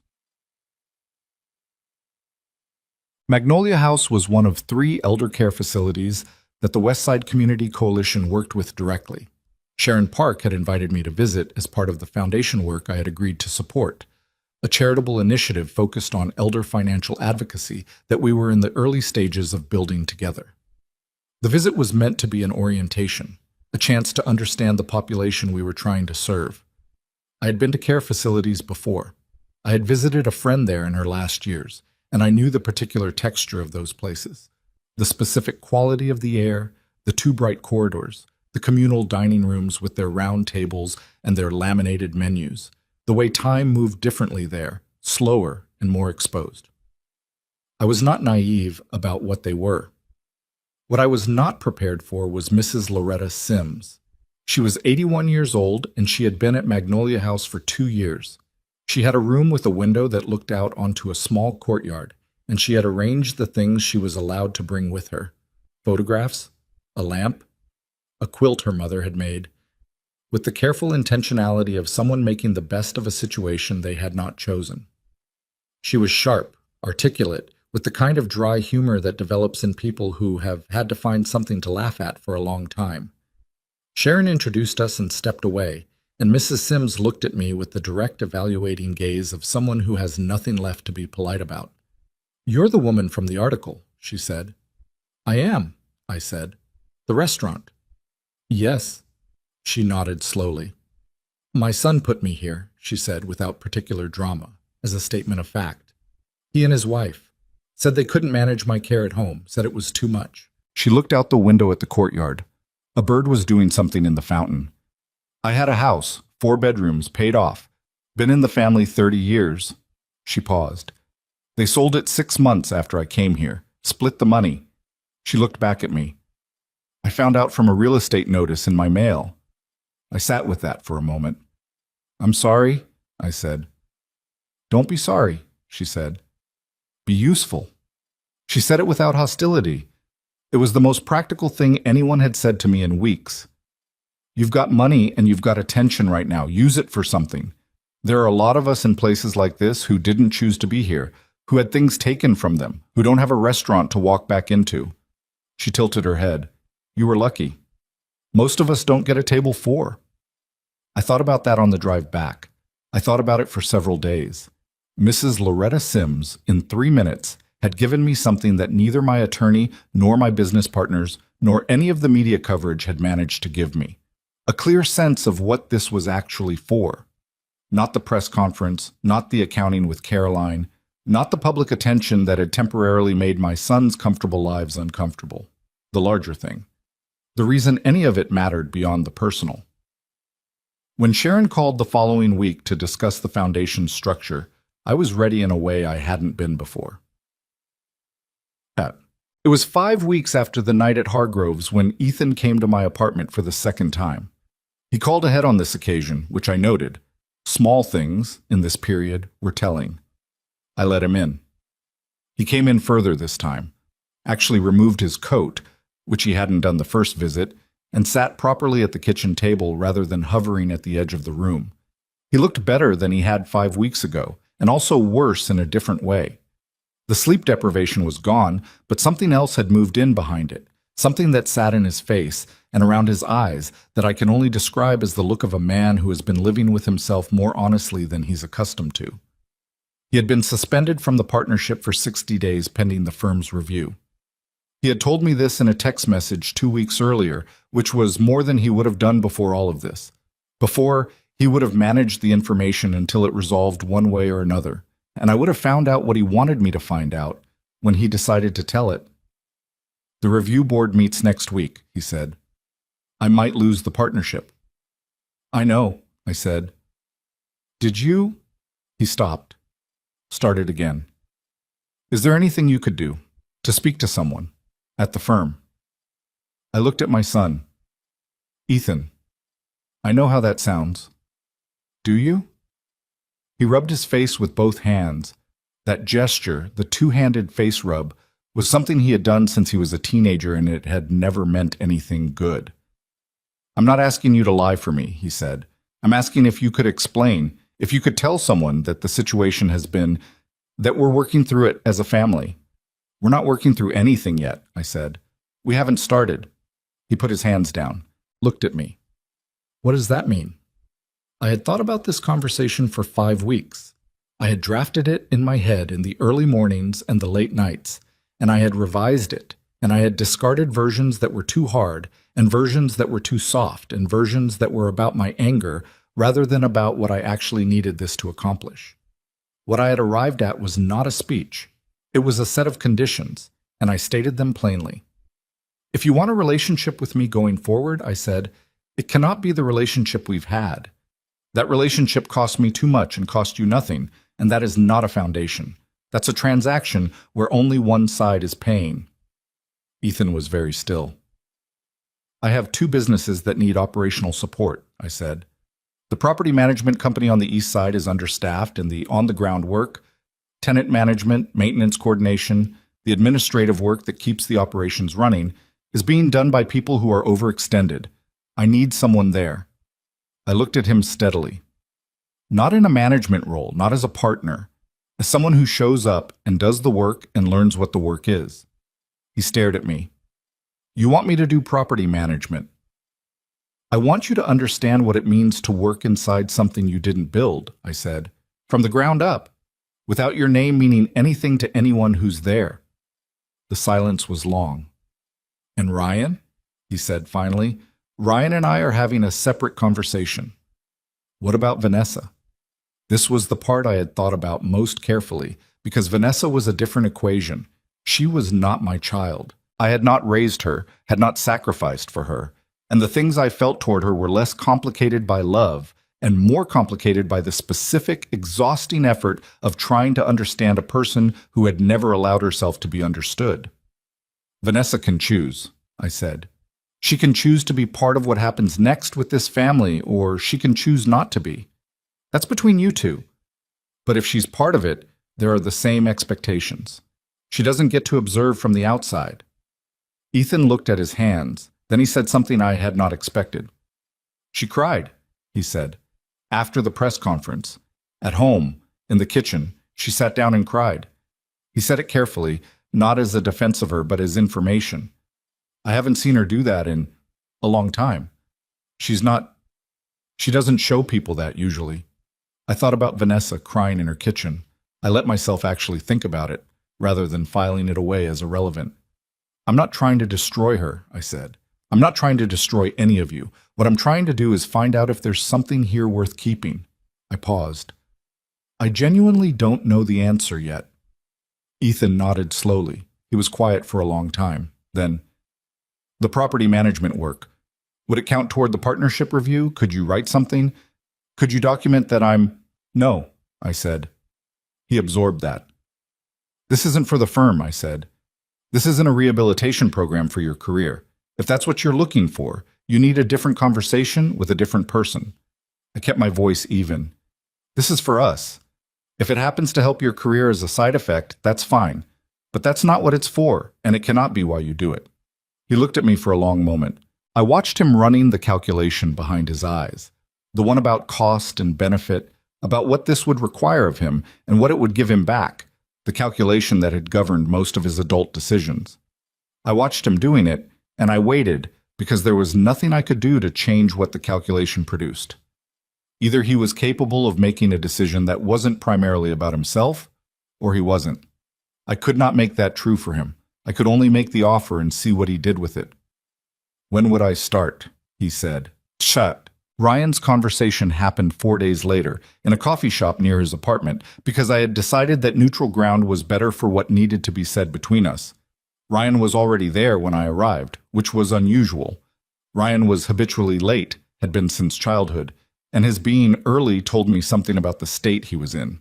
He looked thin. That was the first thing I noticed. He had always been the rangier of the two, less solid than Ethan, but he looked like he had lost weight he hadn't had to spare. Diana, I knew from a brief call she had made to me the week before. The only direct contact she had initiated, apologetic and clearly distressed, had moved back to her parents' home temporarily. Not a separation, she'd said. A step back while things settled. Ryan had a coffee in front of him that he hadn't touched. He stood up when he saw me, which was something he hadn't done since he was a teenager, and I had made him practice manners. Mom, he said. Sit down, Ryan, I said, not unkindly. I ordered tea. We sat across from each other, and I looked at my younger son, the one who had his father's eyes and his father's habit of believing that goodwill was enough without follow-through, that warmth substituted for accountability. And I felt, as I always felt with Ryan, the complicated specific love that comes with knowing someone's exact weaknesses, because you watch those weaknesses develop in real time and were never quite able to correct them before they hardened into character. The building, I said.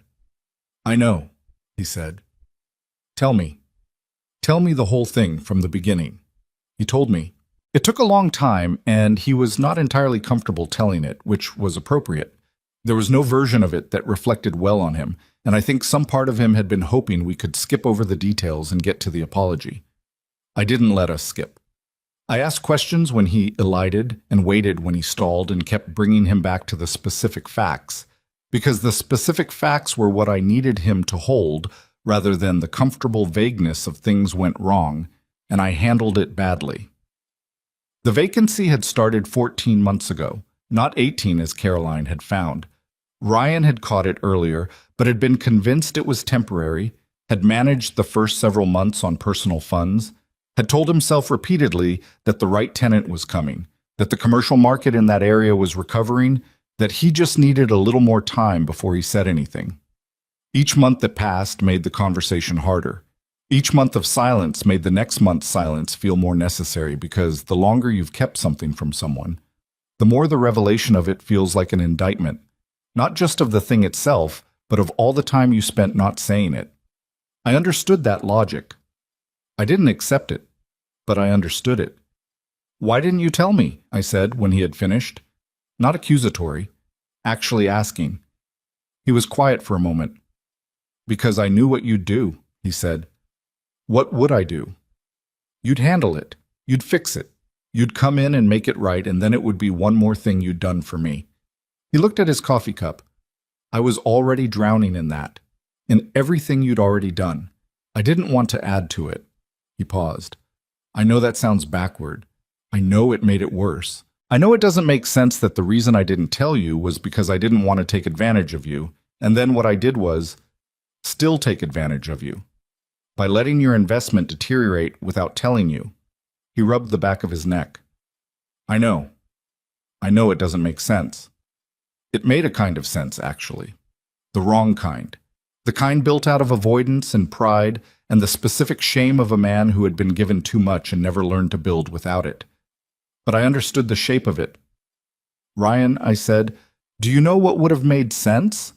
He looked at me. Telling me 14 months ago that there was a problem.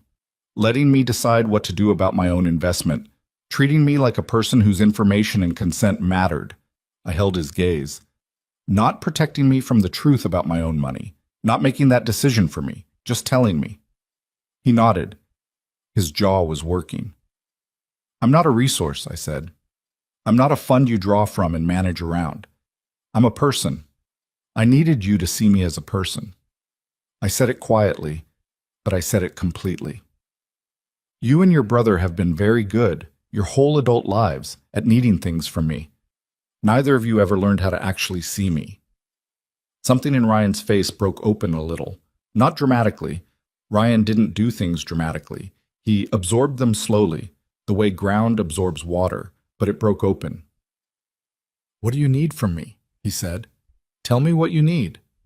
I told him about Magnolia House and the 2 other facilities in the Coalition's network. I told him about the volunteer program Sharon and I were building.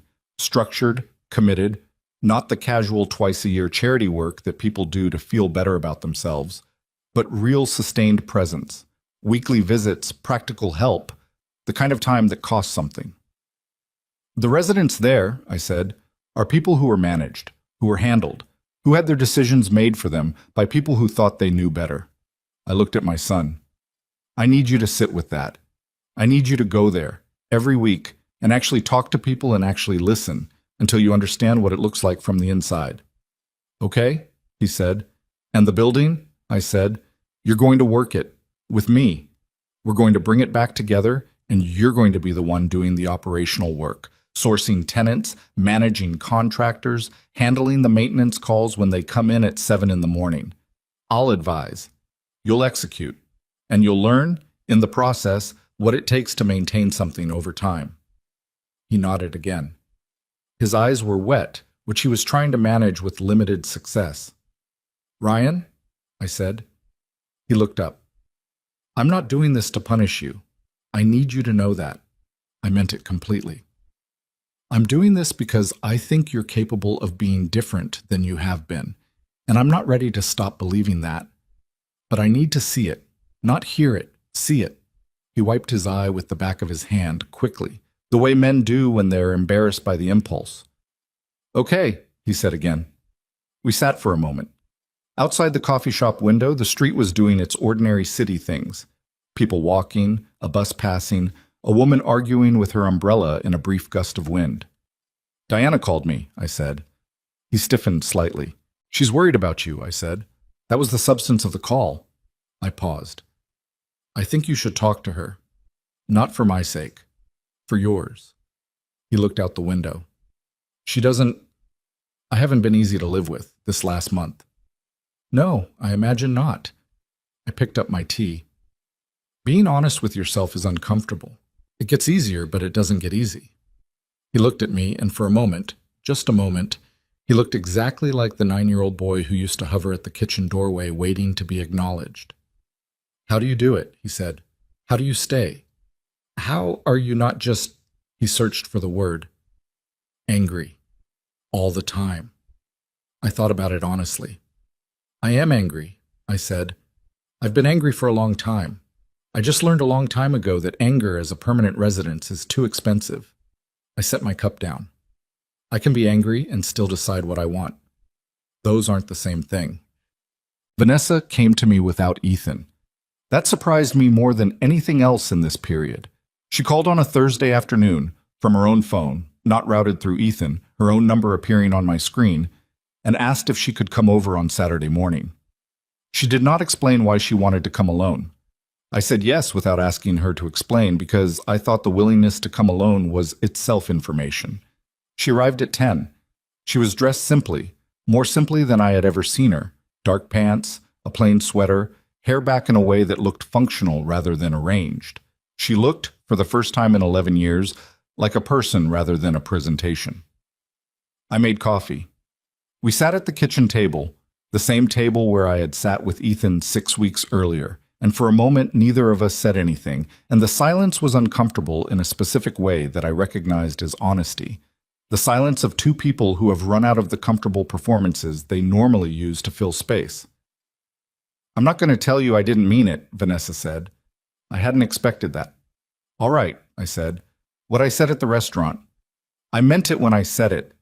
That's worse than not meaning it, I know that. She looked at her coffee. I had decided a long time ago what you were. And what you were was inconvenient, irrelevant, something that had to be managed around. She said it the way someone says something they've been practicing saying honestly, with the particular difficulty of words that don't feel good in your mouth. I didn't think about you as a person. I thought about you as a problem that came with Ethan. The kitchen was very quiet. Why are you telling me this? I asked. Because I read everything, she said.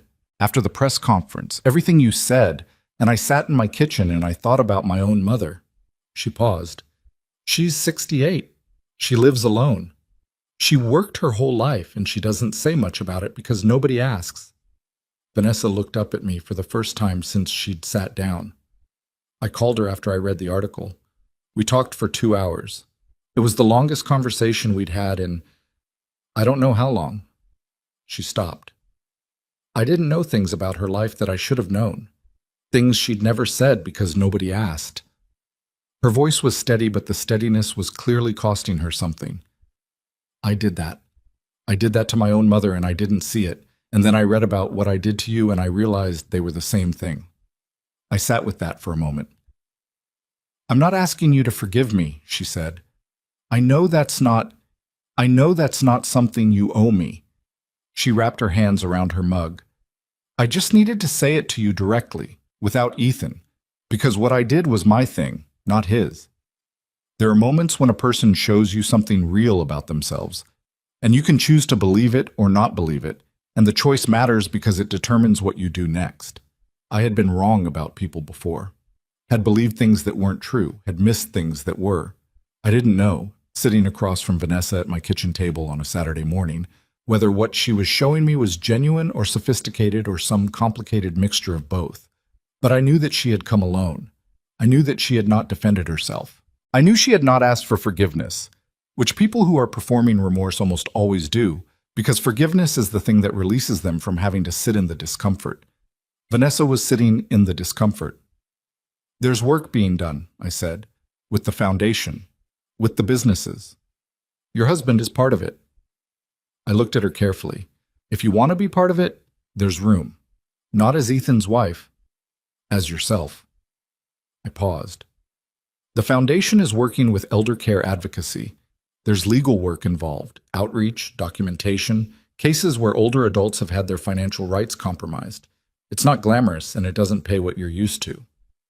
Vanessa had worked as a corporate event planner before she'd scaled back after Ethan made partner. She had an organizational mind, which I had always known and never acknowledged.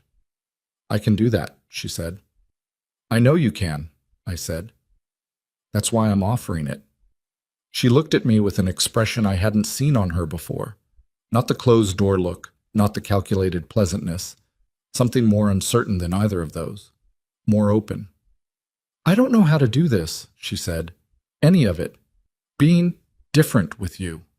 Neither do I said. We'll figure it out as we go. The months that followed were not a transformation. I want to be clear about that because I have no interest in a story that is cleaner than the truth. They were difficult and inconsistent and full of moments that didn't look like progress and conversations that went wrong and days where I wondered if I had miscalculated entirely. If the offer I had made was too generous for what was actually possible between us. Ethan did the property management work. He showed up, which was more than I had been sure he would do, and he was bad at it at first in ways that were both predictable and humbling. He did not know how to talk to maintenance contractors. He did not know what questions to ask when a tenant called with a complaint. He did not know how to manage a building's operational reality from the ground up, because he had spent his entire adult life in rooms where words were the work and the physical infrastructure of things was someone else's problem. He learned. Slowly, with visible effort and occasional visible frustration, he learned. Ryan went to Magnolia House every Tuesday. He called me on the first Tuesday evening and said, "Mom, I met a woman there. Her name is Mrs. Sims. Do you know her?" And I said yes, and he said, "She told me to stop looking sorry for myself and start being useful." And there was something in his voice when he said it, a rueful, chastened, almost laughing quality, that sounded, for the first time in a long time, like himself. The building work was harder for him than the visits. Managing contractors, sourcing tenants, dealing with the administrative weight of a property in recovery, it required a consistency of attention that Ryan had never been great at, and there were weeks where he dropped things and I had to decide whether to pick them up or let them fall. I let them fall, mostly. The falling was part of it. Vanessa threw herself into the foundation work with a focus that surprised even me. She had a talent for organizational systems that made Sharon Park send me an email after the first month saying simply, "Where has she been?" She was not warm initially. Warmth was not her natural mode, and I wasn't expecting it. But she was present and thorough, and she did not disappear when things were difficult, which was, for Vanessa, a more significant change than any emotional display would have been. There was one evening, about 3 months in, when I was at the foundation office late going over documents, and Vanessa was there too, working at the table across from me. We had been sitting in companionable silence for about an hour when she looked up and said out of nowhere, "I think I was afraid of you." I looked up from my papers. Not of you specifically," she said, with a slightly awkward precision of someone trying to be exact. "Of what you represented. This woman who had done all of this, built all of this, who Ethan clearly still needed in some way he didn't talk about. I couldn't compete with that, She paused. "So I made you small instead." I thought about that for a moment. "That's a very honest thing to say," I said. "I've been practicing honesty," she said, with a dry edge that was more self-aware than I'd given her credit for. "It's harder than it looks." I almost smiled at that. "Yes," I said. "It is." We went back to our papers. The office was quiet around us, and the city moved outside the window, and there was something in the room that hadn't been there before. Not warmth, not resolution, but the tentative, real beginning of something that might become, over time, a relationship built on ground that would actually hold. Whether it would hold was still an open question. Everything was still an open question. I did not know, 3 months in, what the final shape of this was going to be. I did not know if Ethan's career would survive, or if Ryan and Diana would find their way back to each other, or if what Vanessa and I were building across a document-covered table on late evenings was the start of something genuine, or just the most complicated version of the performances we had always exchanged. What I knew was that the question was alive. For the first time in years, the question was alive rather than settled, and settled, I had discovered, had never been what I actually wanted. I had wanted something real, however difficult. I had wanted to be seen, however long it took. I was still waiting to see whether that was what I was going to get.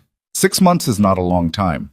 I want to start there, with that fact stated plainly, because what I am about to tell you could too easily be heard as a story of completion, of a wound that closed cleanly, of broken things that were repaired without seam.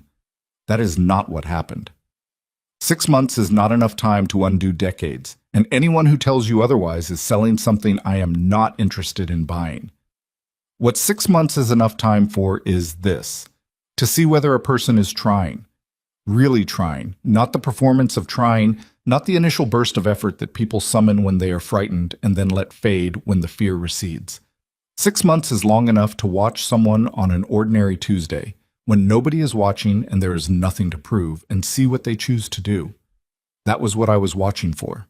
That was the only measure I trusted. Ethan's partnership review at Caldwell and Marsh concluded in late January. I was not told the outcome directly. Ethan called me on a Wednesday evening, and I could tell before he said a word which way it had gone, because his voice had the specific quality of someone who has received a blow they were partially prepared for and are trying to carry without letting it show too much. They had not renewed the partnership. They had offered him an associate position, a significant demotion in terms of title and compensation, though not a termination. He was still employed. He was no longer a partner.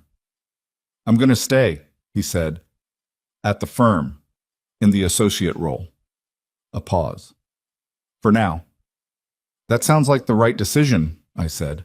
"It's humiliating," he said, and there was something in his voice when he said it, not self-pity exactly, but the raw honesty of a man naming a thing he would previously have managed around rather than spoken aloud. "Yes," I said, "it probably is." Another pause. "The property management work," he said. "There's a tenant situation at the Grayfield units. The heating system in 4B has been intermittent since December, and the contractor keeps rescheduling. I've been going back and forth with the management company, but they're not moving fast enough." He said it without framing it as a complaint. He said it the way someone talks about a problem they are responsible for solving. "I think I need to go over there in person, tomorrow morning. Would that be all right?" I thought about Ethan, 18 months ago, at a dinner table, letting something happen that he should have stopped. I thought about him now, calling me on a Wednesday evening to talk about a heating system in apartment 4B. The distance between those two things was not nothing. It was not everything either, but it was not nothing. "That would be fine," I said. "Call me after." He called me after. Ryan's building turned the corner in February. The first commercial tenant signed in the third week of January, a small accounting firm that needed ground floor space and had been searching in that neighborhood for months. Ryan had found them through a contact at the business association, had toured the space with them 3 times, had handled the lease negotiation with Caroline's guidance and a level of persistence that I had not previously associated with my younger son. When the signing happened, he called me from the parking lot of the building immediately after, and his voice had a quality I had not heard from him in years: uncomplicated, unguarded pride. "We got them," he said. 12-month lease with a renewal option. "Good work," I said. "I almost lost them in the second week," he said. "They had a question about the HVAC and I didn't know the answer, and I panicked and told them I'd call back, and then I spent 2 days getting the information and I thought they'd moved on, but they hadn't." He laughed, a short, slightly disbelieving sound. 2 days of thinking I'd blown it over an HVAC question. "What did you learn?" I asked. A pause. "That I should have known the building well enough to answer it in the first place," he said, "and that 2 days of anxiety could have been 2 hours of preparation." "Write that down somewhere," I said. "That's a lesson worth keeping." The second commercial unit took another 6 weeks. Ryan found a small physical therapy practice looking to expand. The negotiation was harder, the terms more complex, and there was a week in the middle of it where Ryan called me frustrated and close to walking away from the deal. I let him vent. Then I said, "What does Caroline think?" He hadn't called Caroline yet. I said, "Call Caroline." He called Caroline, the deal closed. When both units were occupied and the mortgage was current and the arrears had been addressed, Ryan asked me to come see the building. I drove over on a Saturday morning in late February. A cold, gray day, the kind that makes the city look like a photograph of itself rather than the real thing. Ryan was standing out front when I arrived, hands in his jacket pockets, and he looked at me with an expression I recognized because it was the one he'd worn as a child when he'd fixed something he'd broken and wanted me to see that he'd fixed it. We went through the whole building. He showed me every unit, explained every system, told me about the relationships he was building with the tenants. He talked about the property the way someone talks about something they have invested themselves in. Not just money, not just time, but actual care. At the end, standing in the courtyard behind the building, a small, underused space with old concrete and a dead tree that nobody had dealt with, Ryan said, "I want to put something here. A garden, maybe, or at least make it livable." He looked around it. The tenants would use it if it was decent. I looked at the dead tree, the cracked concrete, the potential in the neglected space. "Then fix it," I said. "That's yours to decide." He looked at me. Something moved through his expression. Not the relief of being granted permission, but something more like the recognition of his own authority over something he had built. "Okay," he said. "I will."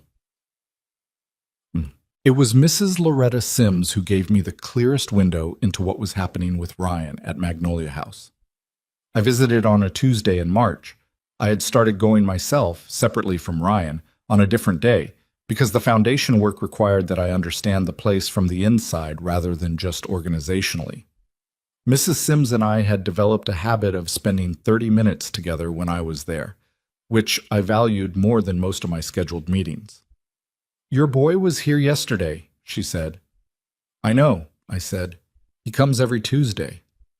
"He's been teaching the Tuesday group how to use their phones." She said this with a particular dry amusement. "For video calls. Half of them never do video calls because they can't figure out the buttons. He sat with each one. Took about 2 hours." I hadn't known about the phone tutorials. Ryan hadn't mentioned them. "Is he good at it?" I asked. "Patient," she said, which was not a word I would previously have used for Ryan. "He doesn't rush them. Mr. Patterson asked him the same question 4 times, and he answered it the same way each time without any face." She looked at me with her direct, evaluating gaze. "He told me something last week. Said he used to be the kind of person who looked away when things were uncomfortable." She tilted her head. "I told him that was a common disease with no cure except practice." "What did he say?" "He said he was practicing." She picked up her tea. "I told him good. Keep going." I sat with that for a moment. The courtyard outside her window had a bird doing something in the fountain again, and I thought about the specific distance between a man who looked away and a man who answered the same question 4 times without changing his face. That distance was not geography. It was not time. It was something harder and more deliberate than either of those things. That was the moment, I think. More than any single conversation with my sons, more than any agreement or arrangement or milestone, that I allowed myself to believe something might actually be different. Not fixed, different. The dinner in April was Ethan's idea. He proposed it carefully, by text first and then by phone, which I had come to understand was his new method, checking before assuming, which was more consideration than he had shown in years. He wanted to cook, he said, which was something I had not known he could do. He wanted it at his and Vanessa's home. He wanted it to be small, just the family. No occasion, no agenda. I said yes. I will not pretend I was not nervous driving there. I had been to Ethan and Vanessa's home many times over the years, and the feeling that had always accompanied those visits, the sense of being tolerated rather than welcomed, of fitting into a space that had not been arranged with me in mind, was not a thing I could simply decide to stop feeling because circumstances had changed. The body remembers what the mind has processed, and my body remembered every Sunday lunch where I had felt like a guest who had overstayed, every conversation that had closed a door in my face while maintaining the appearance of being open. I rang the bell. Vanessa answered. She was in an apron, which was such an unexpected image that I had to consciously not react to it. She had flour on one sleeve. "I tried to make bread," she said, by way of explanation and apology combined, And it's an ongoing situation. Did the bread survive? I asked. Jury's out. She stepped back to let me in. Come in, Margaret.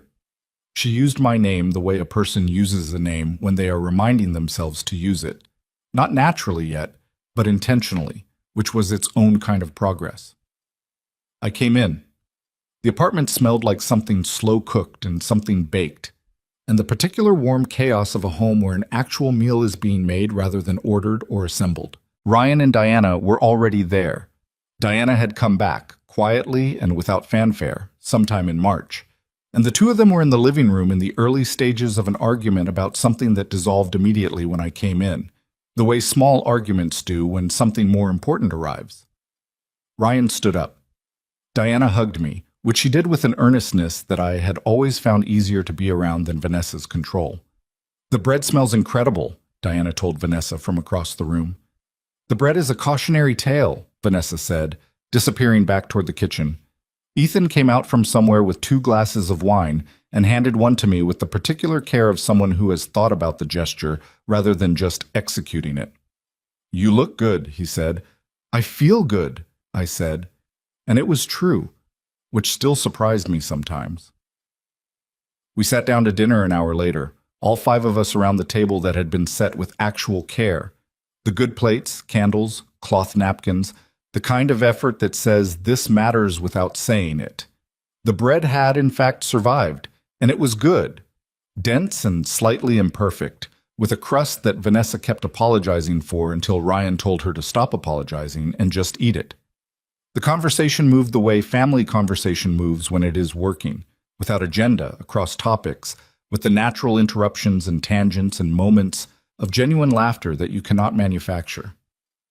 Ethan told a story about a contractor at the Grayfield property that was genuinely funny in a self-deprecating way, and I watched him tell it and thought, he could not have told that story 6 months ago. 6 months ago, he would not have had the material, and if he'd had the material, he would not have told it that way, laughing at himself rather than framing himself as the competent person managing an incompetent situation. Ryan told me about the courtyard garden. He had enlisted 2 of the building's tenants, both retired, who turned out to have opinions about plants, and the 3 of them had spent 2 Saturdays pulling up the cracked concrete and turning the soil. The dead tree was gone. Something was growing in its place that Ryan could not identify by name, but described with his hands, gesturing the shape of leaves, the height it had reached, the way it looked in the morning when the light came at a certain angle. You should come see it, he said, when it's a little further along. I will, I said. Across the table, Vanessa was listening to this with an expression that I had not catalogued before. Not the closed-door look, not the calculated pleasantness, not the open uncertainty of her Saturday morning kitchen visit. Something quieter than any of those. Something that looked like a person who has found her way into a room she didn't expect to be welcome in and is still not entirely sure the welcome will last, but is staying anyway. I understood that feeling better than she probably knew. After dinner, while Ethan and Ryan were cleaning up, and Diana had fallen asleep on the couch in the particular boneless way of someone fully comfortable, Vanessa and I sat at the kitchen table with the remainder of the wine and the wreckage of the bread and the specific companionable quiet that I had not thought, 8 months ago, was possible between us. She said, I called my mother again last week. How is she? I asked. She's good. She's better than I realized. Vanessa looked at her glass. We've been talking every week, for the first time since I was maybe 20. She paused. She told me things about her life that I had never asked about. What it cost her to raise me alone after my father left. What she gave up. A pause. I didn't know. I never asked. I thought about my own kitchen table, decades ago. The things my boys had never asked about. It's not too late, I said. That's the thing people don't understand until they almost run out of time. It's rarely actually too late. Vanessa looked at me. Is it too late for us? She said. Honestly. I considered the question the way it deserved to be considered. Not quickly, not reassuringly, but honestly. I don't know yet, I said. But I don't think so. She nodded slowly. That's fair, she said. That's more than fair, actually. Vanessa, I said, what you said to me in that restaurant, I'm not going to tell you it didn't matter or that I've forgotten it. I haven't forgotten it, and it mattered considerably. I held her gaze. But I also know that people are capable of being more than their worst moments. I have to believe that, because if I don't believe that, then a lot of what I'm doing right now doesn't make sense. She was quiet for a moment. Do you believe it about me? She asked. Not in general, about me specifically. It was the most vulnerable thing she had ever said to me. Stripped of strategy, stripped of performance, just the actual question, offered without protection. I'm beginning to, I said. Give me more time. Something in her face softened in a way I had never seen before. Okay, she said. I can do that. Son. The Foundation's first major initiative launched in May. We called it the Clarity Project, a name Sharon had come up with and that I had initially resisted and then agreed to because it was in fact exactly right. The project provided free legal consultation and financial advocacy services to adults over 65 who were navigating family financial disputes. The situations where adult children were managing assets without consent, where informal financial arrangements had become exploitative, where older adults had been quietly maneuvered out of their own decision-making. Caroline Fisk joined the legal advisory board. Sharon ran the operations. Vanessa managed the intake systems and the community outreach partnerships with a focused efficiency that had already brought in 3 corporate sponsors in the first month. Ryan organized the volunteer network, drawing on his connections at Magnolia House and the 2 other coalition facilities, and had somehow also recruited 6 of the building's professional tenants to offer pro bono time. Ethan, this was the thing I had not anticipated, had approached me in March about contributing legal work. Not through the firm, which had its own complicated position on pro bono commitments during his associate year. On his own time. Evenings, Saturdays. He had said it with the slightly defensive manner of someone expecting to be told their offer isn't needed, and I had said, yes, talk to Caroline. He and Caroline had developed over the following weeks the kind of brisk professional shorthand that meant they were working well together. She had told me in the particular neutral tone she used when she was actually impressed. Your son is a good attorney. I know, I said. He always was. The launch event was held at Hargrove's. James had offered the space before I thought to ask for it, which was the kind of gesture that reminded me why I had trusted him for 12 years. The dining room was arranged for the occasion, round tables rather than the usual configuration, the lighting warmer, a small display along one wall featuring the photographs and stories of residents from Magnolia House who had given permission to share their experiences. Mrs. Loretta Sims was there. She had been transported in a van organized by Ryan and 2 of the Magnolia House staff, and she was dressed in a way that told me she had put real thought into it. A green dress, earrings, her hair done in a style that suited her. She sat at a table near the front and did not appear to be in any discomfort at being in a room like this, which did not surprise me. Mrs. Sims was not a woman who was intimidated by rooms. At some point in the evening, I looked across the space and I saw Ryan sitting across from her talking, and Mrs. Sims was laughing at something he had said. A real laugh. Unguarded. Ryan was laughing too. They looked like 2 people who had known each other long enough to have an actual joke between them. I stood and watched that for a moment without either of them knowing I was watching. That was when I felt it, the thing that had been building for 6 months, through every difficult conversation and every moment of uncertainty and every night when I lay awake wondering if I had misjudged what was possible. Not happiness, exactly. Something more durable than happiness. Something that sits lower in the chest and doesn't depend on circumstances being good to persist. I felt it, and I let myself feel it, without immediately qualifying it or reminding myself that things could still go wrong. They could still go wrong. That was true and would remain true. But the possibility that things could go wrong does not cancel the reality of the moment you're standing in, and I had spent too many years qualifying my own good moments into smaller versions of themselves to do it again now. I let myself feel it. Ethan found me standing by the window near the end of the evening. The event was winding down. People gathering coats, conversations concluding, the particular gentle noise of a room returning to itself after holding something significant. He came and stood beside me, looking out at the street the way I had looked out at it 6 months ago from my car when the October air was cold and the night had just done what it did, and I had not yet known what would follow. We stood together for a moment without speaking. Then he said, "I owe you something I don't know how to say." "You don't have to say it tonight," I said. "I know, I just—" He stopped. The lawyerly composure wavered slightly, the way it had wavered that night in the restaurant doorway, when he had looked at me with the expression of a child finding out the world is organized differently than he thought. "I spent a long time thinking I had made myself," he said, "that what I built, the career, the life, was something I had done. My work, my choices." He looked at the window. "I knew you had helped. I knew it in the way you know things when you don't want to look at them directly." He paused. "I didn't know what you had been." "And now?" I said. "Now I know," he said. "And I'm ashamed that it took this. All of this, everything that happened, to make me actually look." He turned toward me. "I'm sorry, Mom. Not as a formality. I'm actually sorry." I looked at my eldest son.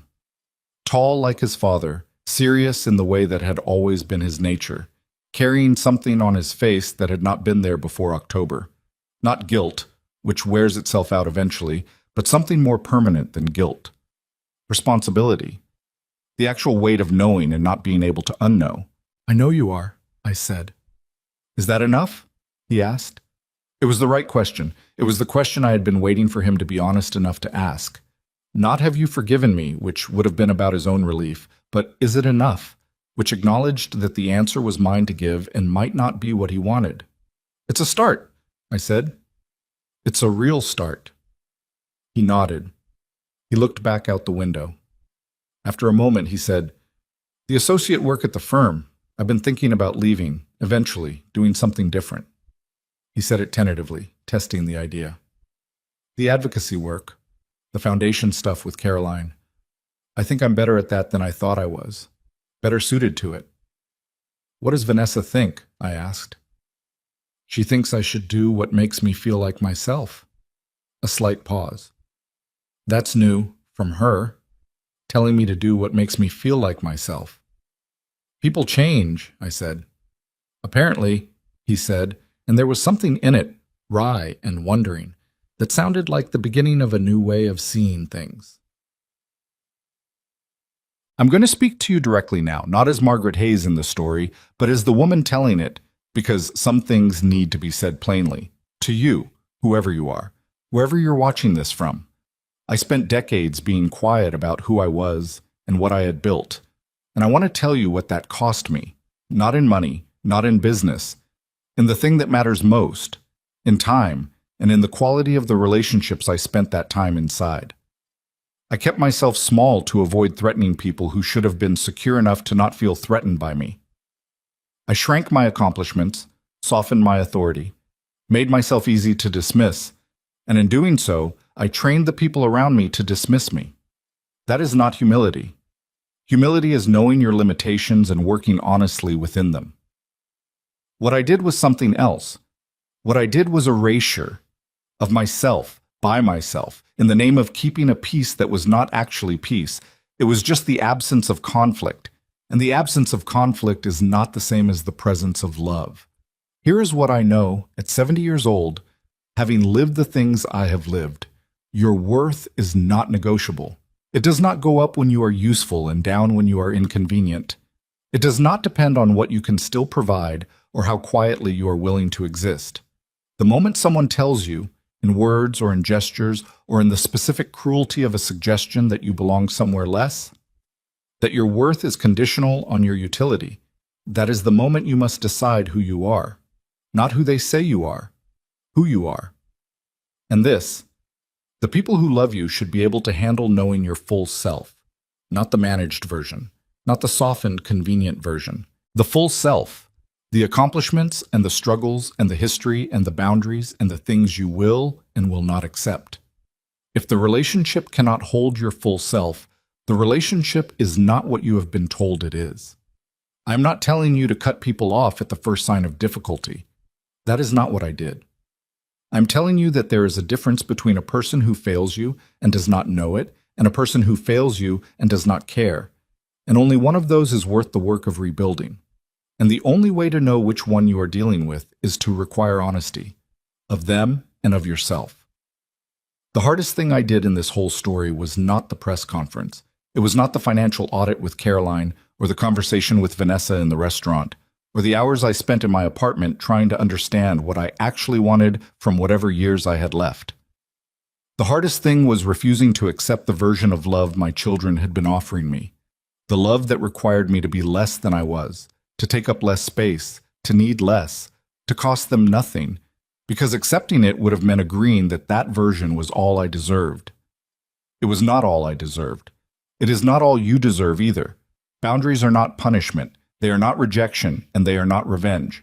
They are the lines that say, here is where I end and where you must begin to take responsibility for yourself. They are an act of honesty about what a real relationship requires.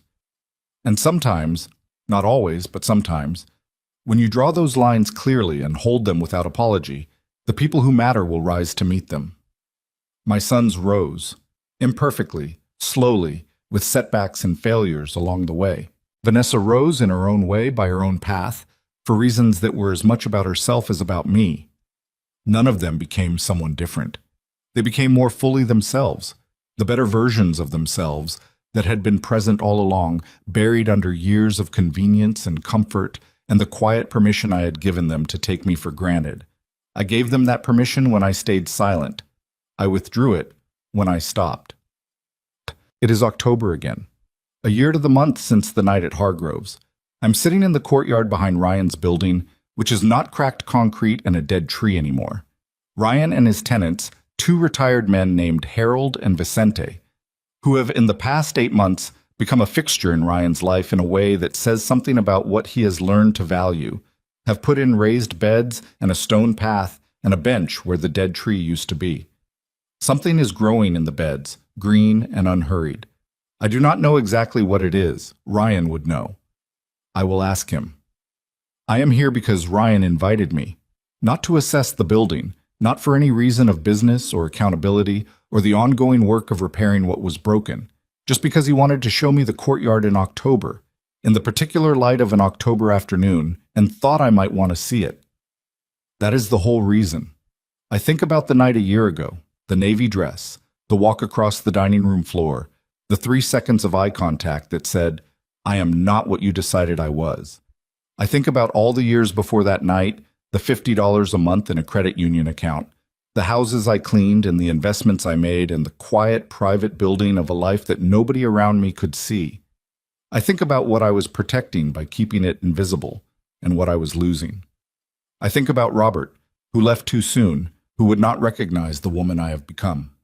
Not because she is so different, but because she has finally stopped apologizing for being herself. I think about Mrs. Sims in her room with the window and the bird in the fountain, who told me to stop being sorry and start being useful, and who was right, as she tended to be.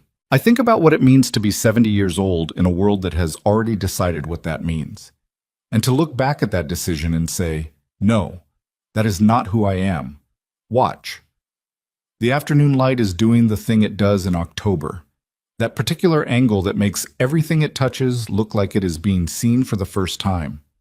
The green things in the raised beds catch it. The stone path catches it. The bench where the dead tree used to be catches it. I sit on that bench and I feel the solid weight of it under me, and I think, this is what it feels like when something that was broken becomes something built. Not repaired. Not restored to what it was. Built into something new out of the material of what survived. I have a family that is different from the one I had a year ago. Smaller in some ways. I carry more distance now, more awareness of what people are capable of, less willingness to absorb what I should not absorb. Larger in other ways, more honest, more real, built on ground that has been tested and has held. I have work that matters to people beyond myself. I have Mrs. Sims and Sharon Park and Caroline Fisk and James Whitfield and a courtyard in October. I have a son who answers the same question 4 times without changing his face, and a son who calls me after he visits a tenant, and a daughter-in-law who is learning, slowly and imperfectly, to be in a room with me without needing to manage me. It is not a fairy tale. I would not trust it if it were. It is something better than a fairy tale. It is a real life with real people in it who are trying, actually trying, to be worthy of each other. I earned that. They earned that. None of us were given it. And if there is one thing I want you to take from this story, from everything I have told you, from the navy dress and the brass door handles and the $50 a month and the press conference and the courtyard in October, it is this. Do not wait to be seen. See yourself first. Protect what you have built. Require honesty from the people who claim to love you. Draw your lines and hold them, not with cruelty, but with the absolute, unassailable dignity of someone who knows their own worth and will not pretend otherwise to make someone else comfortable. You do not owe anyone a smaller version of yourself. Not your children, not your family, not anyone who looks at what you are and tells you there is no seat for someone like you. There is always a table. Make sure it is yours.